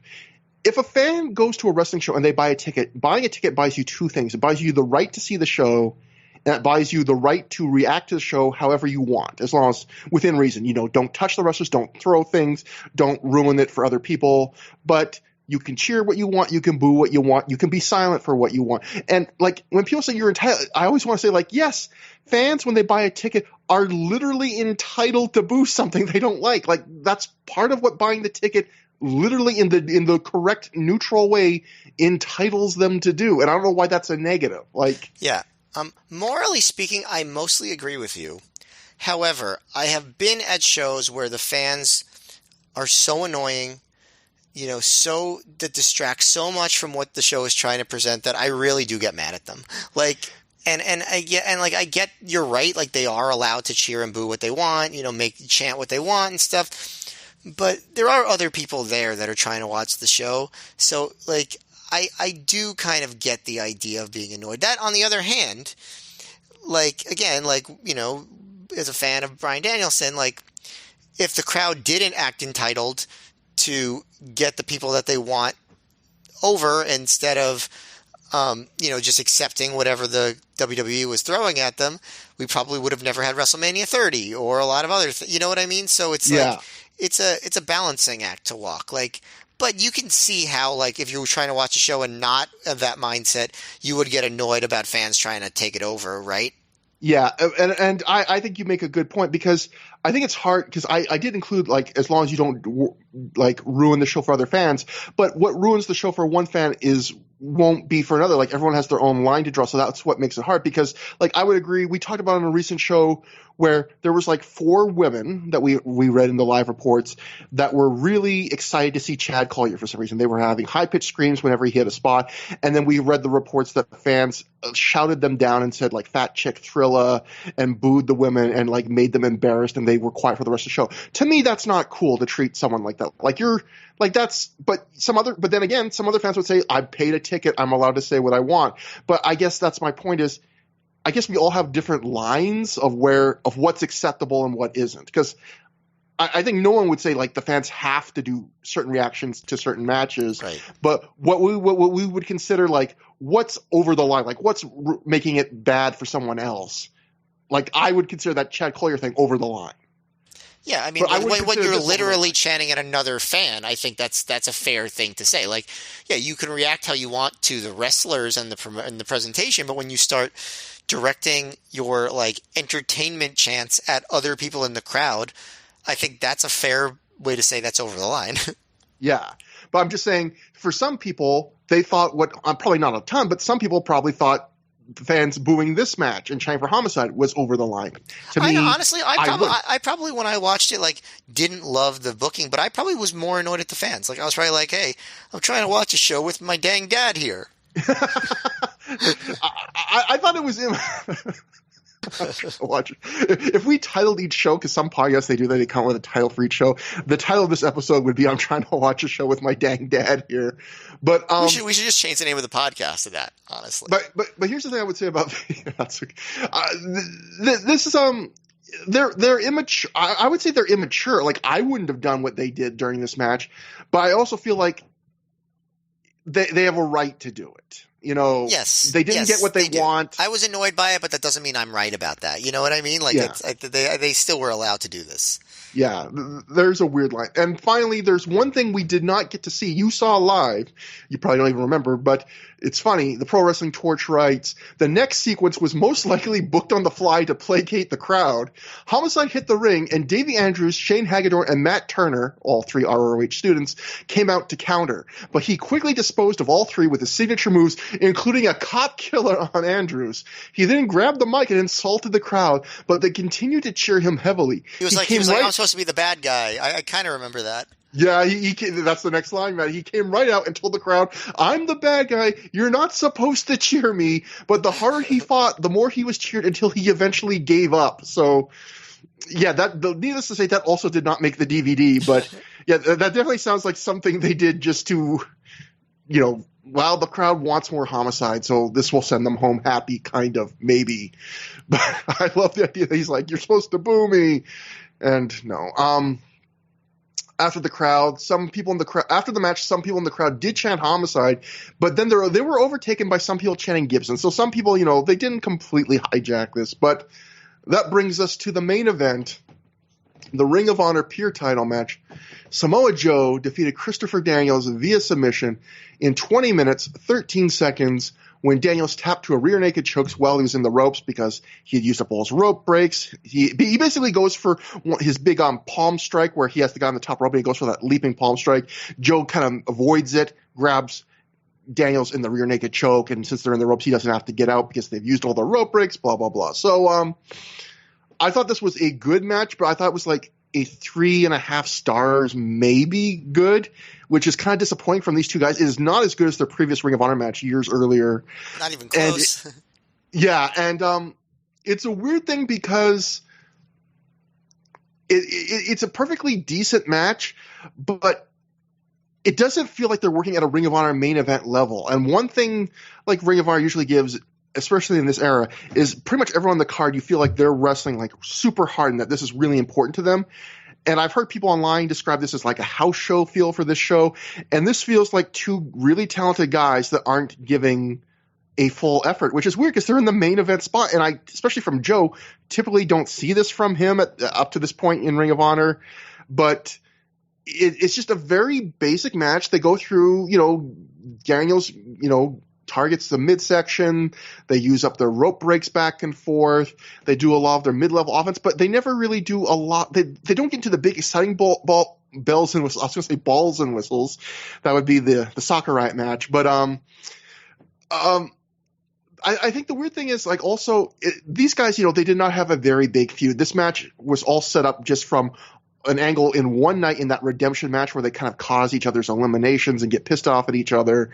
But so I realized that they didn't have a huge hated feud, hate-filled, heated feud. But for a show that was main eventing a show called Night of the Grudges 2, there's not much intensity in this match. You don't really get that they hate each other. And by the way, not to interrupt you, sorry, but since they had so much time to fill on the show, couldn't they have bothered to do a promo with these two guys just to establish this a little bit? Yeah. There's no promo from either of these guys on this night. Alice in Danger also not on this show. And it's just, again, just like I said with the Generation Next tag, this was a show that really needed a home run match to kind of save the show. And these guys certainly have it in them. They're great wrestlers. At least Joe is. I think Daniels I run kind of hot and cold on. Daniels is a great wrestler. He's Joe is an all-timer. You know what I mean? It's different. But just in terms of wrestling skill, Daniels is a great wrestler. He's not always doesn't always have great matches, but I think it's fair to say he's a great wrestler. The thing I would say about Daniels is he's really polished. He's like a pro's pro. Sometimes he has matches I really enjoy, but sometimes he's almost like a Randy Orton to me where I watch him and I can go, you're very professional. I can see why people love working with you, but I just am not connecting with this match. It feels kind of hollow or cold to me. And this match, a lot of Daniels matches sometimes for me are like that. And this match is a textbook example of that where structurally there's not really anything wrong with it. The moves, they execute them well. It's just, I'm not excited for it. And it's weird because, I feel like Daniels has a lot of matches like this. Even on his comeback, Christopher Daniels, when he wrestled Colt Cabana in his comeback match to Ring of Honor, they had a long time. It was kind of like this, not even as good as this. It wasn't particularly good. Daniels versus Matt Hardy was fine, but, Roderick Strong had a better match with Matt Hardy probably. Homicide might have had a better match with Matt Hardy. It's just, he has sometimes he misses as much sometimes as he has hits. But his misses, are never horrible matches, but just, I can't even give you many details on this match just because it's just kind of there, What do you think? Yeah, I mean, I do think that your assessment is pretty much correct. I think, 3.25 stars, probably. But I'm someone who believes that crowd reactions make a huge difference in how a match comes across. And I do think the fact that the crowd was just killed makes it so they were fighting a losing battle. I don't think you can have a truly great match in front of a crowd that doesn't care about what you're doing. I don't know how you feel about that. I don't know. Have you ever watched a match where the crowd is just dead and you're this match is awesome? I'm not sure about that. I have seen matches in indies where there's IWA Mid-South shows where there's 40 people. But are the 40 people reacting? Because in that case, then that's not the same thing. Yeah, that's why I'm going to say it's probably not the same thing because, there are people that go, well, there's not many people, but fuck it, they still deserve a good show. I guess here's a question. Do you think maybe Joe and Daniels kind of got the vibe of this second half of the show and decided, you know what, this crowd doesn't deserve, our absolute top effort. Maybe it actually affected what they were going to do. Yeah, I don't think that they would have framed it like that. I think it would have been more like, this crowd is dead. They have been killed by the booking. We're not getting them back. Let's not kill ourselves to try. Let's just do something solid and entertaining. I think it would be probably more framed like that, as opposed to this crowd, like anger at the crowd. You know what I mean? Yeah. And I think that's definitely possible. I mean, you'd have to ask wrestlers if that's the sort of thinking that would be that they have. But like you said, the work was good. And I maybe I'm exaggerating a little bit. Like, I don't think the crowd was dead, but like they did not get excited about anything. They weren't they didn't have a strong inclination toward one finish or another. They weren't popping big for the big spots. But there was even an awkward silence chance, like very early in the match, like a very like that's what the crowd was excited to do at the beginning. You know what I mean? By the way, no Alice in Danger on this show, and also it's weird that I'd forgotten about this, that Daniel still wasn't shaking hands at this point, even though he was clearly a babyface. Yeah. Sort of half-assed, the way they did that, because Daniels never really talks about that anymore during this era. Like, he just sort of still does it, and it's a holdover from the way his character used to be. I wish they would have put more effort into that. I wish they would have had promos here, just little things like that. But they're also working a slower match, I think, because of the pure title rules. Like, I think there's a little bit of this is just how we do pure title matches. We go slow, we do rope breaks. They end up using all three of their rope breaks. There's a spot that kind of throws back to the Punk AJ Styles early pure matches, where Daniels is in an arm bar and he grabs the rope so he could do one of those flips to get out of it, and the Sinclair calls that a rope break, and to kind of heal the referee and stuff. Do you like that kind of spot? Because I'll say, I know some people say they like those kind of spots. I think it's kind of, I don't like the idea that the wrestlers are so dumb they don't know what's, I don't like that. The selling point of pure titles shouldn't be, these rules are confusing to even our wrestlers, because Lenny Leonard on commentary at one point, he goes, I wouldn't call that a rope break. It's a controversial decision. Even the commentator is maybe that shouldn't have been a rope break. Is that a selling point? I liked it in the first Punk match because the rules were new. You know what I mean? Now you're talking about a year and a half after that. I think that you don't do that again. Yeah. I would say that. But I thought when they did that the first time, I thought it was fine.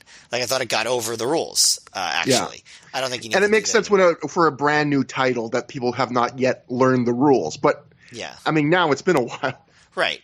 Yeah, I mean, they were going, they were going slow. But Joe tried to throw in some stuff he doesn't normally do. He did do a delayed vertical suplex where the crowd counted along.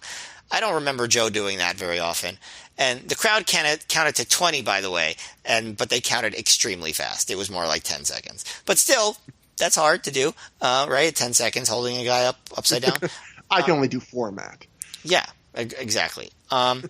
But so they do the rope break stuff. Daniels is working an abdominal stretch, and he does it a few times, and the match is kind of repetitive, honestly. But they are sticking to the story of Daniels going for the abdomen and the back and stuff like that. And Joe does do a lot of good chops in this match, I have to say. He does a lot of chops, and they're good. But there is one moment where Daniels ducks a chop, and he hits his punch combination. Which is just a move that he, does always in matches. But he gets a warning because he's not allowed to do closed fists. And I did like that. Daniels, would do that move out of habit. And, that makes sense that he would get a warning there. But what I liked about that even more was that Joe just decided to respond to that by punching Daniels in the face, knowing he was going to get a warning, but not caring. I like stuff like that. I agree. I like stuff that's the kind of stuff where the pure title actually you can tell neat little things like that. Exactly. But Daniels gets the Koji clutch. Joe's arm drops, but he stays awake and uses his final rope break. And there's a moment where Daniels goes for the iconoclasm, but Joe blocks it. Ends up getting Daniels in the choke while Daniels is on the top rope, and he rears back, almost hanging Daniels in the choke and forcing him to tap out. I thought that was a good finish. I thought, really, besides the heat, I think they should have just gone a little bit faster. You know what I mean? Yeah. I think that would have made things a little bit better. They don't have to try to have an epic, like, 5-star match or anything, but if they just sped up the match, they could have bumped that up at least a half a star, I think. It goes back to what I said with Spanky and Gibson, which is like, don't give the fans time to like be bored or come up with awkward silence chants. Like, just keep it moving, you know? Yeah. I do think that this also, honestly, like, and we'll see how much, this might just be the beginning of Joe who's in TNA, where he kind of lays back a little bit sometimes in ROH. Obviously not always. Like, we are going to see several matches that I could think of off the top of my head where Joe brings his A+++++ game in the near future. But keep it in mind that Joe's in TNA now, and he has some amazing matches in TNA during the second half of 2005. And he might have reason to protect himself and not overextend his body every time he goes out there in ROH. Just saying. Yeah. This is also the first, and I believe the only time the Pure title main events until a Ring of Honor show until the unification match. Right. And you can tell why it doesn't main event because the crowd is just jeering and heckling the ref's Pure rules explanation the entire time. Right. They're like, we know the rules. But the other thing is, since this show has so much padding, they show the whole spiel, which they don't do on every show. Yeah. So it's possible that could have happened on other shows too, and we just didn't hear it. So Matt, we're pretty much in agreement on this match. I'll have you know, a lot of people disagree with us, so I'll go to the notes. Pro Wrestling Torch wrote, Sapolsky says regarding the August 20th Samoa Joe versus Christopher Daniels match, I enjoyed it tremendously live. If TNA is going in the direction of a three-way Daniels, Joe, and AJ feud, I think it will be tremendous stuff. I look forward to having a rematch in Ring of Honor. So first off, is he saying I look forward to having a rematch to the three-way in Ring of Honor? Because I don't think we ever get that. I don't think so. I mean, that famous three-way hadn't happened yet. Yeah. So I think he just means a rematch of this match. And he's just talking about that three-way feud. And then we go next to the Observer. Dave talking about the live reports on the show, says, show was said to be okay aside from a can't-miss main event where Samoa Joe beat Christopher Daniels to keep the Pure title. So are you sure a lot of people disagree with us, or is it just Gabe? Well, maybe you're saying Gabe put that through, Matt? Yeah. You're so cynical. All right, let's go to the PW Insider, Matt. I'll dispute you right here, buddy. The Morristown show was said to have been highlighted by Ring of Honor Pure title champion Samoa Joe defeating Christopher Daniels in a great bout. Reader John Siska noted it was worth going out of your way to see. Okay, so well, Matt, I promise you, I remember this very well. I was there live. I thought the same exact thing about this match in 2005 after seeing it live. And I don't think I ever watched it back on DVD until reviewing it for this show. Are you saying John Siska isn't real, Matt? Does the conspiracy go that deep? But, yeah, it probably could be in a couple isolated people. But, John Siska is Gabe Sapolsky's other alter ego. So, that brings us to the end of the match. We still have a couple more segments to go. Sugar Sean Price is backstage with Colt Cabana. Sugar Sean looks like he's lost weight at this point, so good for him. Like, he really looking more trim at this point. Yes, although I still think it's weird how he goes to these shows to do almost nothing. Yeah, that they split the shows between, like, okay, Gary gets one, Price gets one. We can't have just one interviewer that does two promos, like two interviews on a show. That's too much of a workload. So anyway, Sugar Sean is backstage with Colt Cabana. He wants to know what he's going to be using his title shot to challenge for, because, like Matt said earlier, and I had forgotten to mention it, the other step of that Soccer Riot match was whoever won that match got to decide did they want a world title or a Pure title shot on the next show. Colt first puts over the end of the Nigel feud again. He says that he calls Nigel his friend, and Colt says there's no choice, though, about what title to pick because, while he loves Pure Wrestling, it's time to make his mark. When he challenged Samoa Joe for the world title, he wasn't ready. When he fought Austin Aries for the world title, it wasn't Colt's time. But he says, now it's my time to shine against James Gibson. He challenges James Gibson to the world title on the next show. And we'll see that on the next show. And we go to another promo. We cut to Dunn and Marcos in front of the Ring of Honor ring as it's being taken down after the show. Marcos calls tonight the biggest victory of their careers and says it was just the beginning, which is I hate to tell you guys, it's more like the beginning of the end.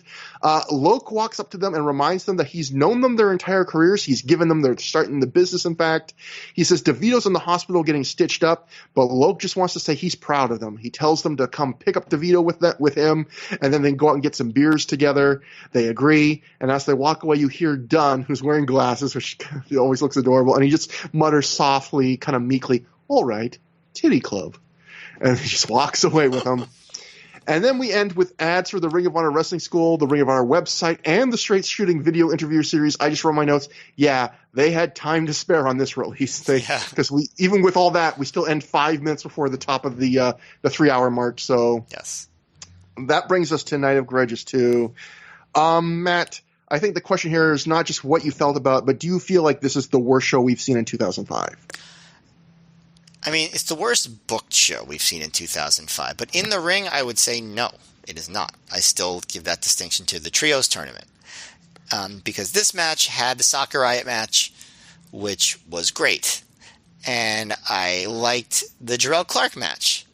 And the main event was, very disappointing. But we both said still a 3.25 star match. Yeah. So I would say in the ring, this is maybe the second worst show of 2005. From a booking standpoint, though, one of the worst shows they've done. Like, just close to a disaster booking-wise. And that, I would say, brings it down overall. So, yeah. The Sakurai match, though, if you ever get a chance to see that match, it is extremely fun. And, it's kind of a shame that it was buried on a show that no one would ever want to watch.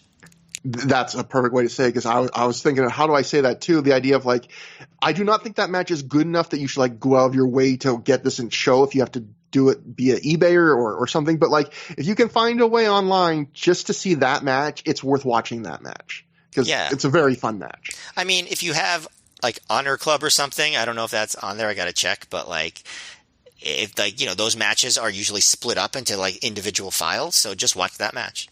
Yeah. As far as a show, I've been talking a lot lately about, 2005 Ring of Honor has the highest floor of any year we've covered so far, even if they don't hit the heights quite as often. But I would say this is an example of, I would call this the worst show. And I agree with you that the Trios tournament didn't have as good of a wrestling on it. But what I would call this the worst show is sometimes in Ring of Honor, there's a show that's bad, not great because the wrestling, there's no real great match on the show. And then sometimes there's a show we covered Best of the American Super Juniors, where people remember that to be a terrible show. But when we watched it, we were like, there's actually a lot of really good wrestling on the show. It's just it has a bad name because there's one really notable instance of bad booking that was foisted upon Ring of Honor by New Japan that kind of gives a bad taste in people's mouths. But I would say this is a rare show where the wrestling other than that one match ranges from good to kind of and you have the bad booking. And I don't think there are many Ring of Honor shows that we've covered where it's kind of both hit on the same show, where there's a real bad booking mistake and the wrestling is just kind of, it's okay. And because of that, I think it kind of adds up to but fair, by the way, I agree. But I would say, going to how high Ring of Honor's floor is in 2005, I would say this is the kind of show where if you were forced to watch this show, you wouldn't be oh, this is a painful watch or anything. There's worse ways to spend a Friday night watching this. It's not something I would say it's worth a $15 DVD or a live ticket, but it's when I think of a bad wrestling show, I think of a show where it's man, there's so many other things this was a waste of my life. This show it's a way to pass time. It's not terrible. But it's probably, I would say, the least of what we've seen in 2005. Yeah, and I would say, I might even go actually further than that. It might be the worst book show we've watched in ROH over the past few years. There were probably some worse shows at the very, very beginning, but I don't know that I could think of a show where it's just has this vibe of not well done. You know what I mean? That more than this one does. And it's funny because we talk about worst book. It's really just one. I mean, it's technically two matches, but it's really just one thing. And also, I hated the Jade Chung stuff too. But besides, that too. Although I just kind of that blurs to me because that's such a constant. But really, in terms of the thing this show brought it down its reputation, it's really just one angle that he gave tried to do too much, I think. Right. You know, he tried to force things in. He got also this big time constraint about how long he was going to have guys, and he tried to cram it all in the wrong city at the wrong time in the wrong way, and it just blew up in his face, as he readily admits. And but you know, Matt, we do the hard work on Through the Years. We cover not just the good shows, any show, you know, there are people that just cherry pick good matches on wrestling shows, good shows, you know, all sorts of people, you know, that go, oh, I'm going to say my top 10 matches. We cover every show, Matt. We earn it. And that means next time we get the benefits, because next time, well, actually, first we should do plugs. Quickly, Through the Years at gmail.com. THROH is how you spell through if you want to get us on email. ProWrestlingOnly.com. We have a thread in the plugs forum. You want to contact us on Twitter. I'm at Trevor Dame. Matt is at Mayor MGF.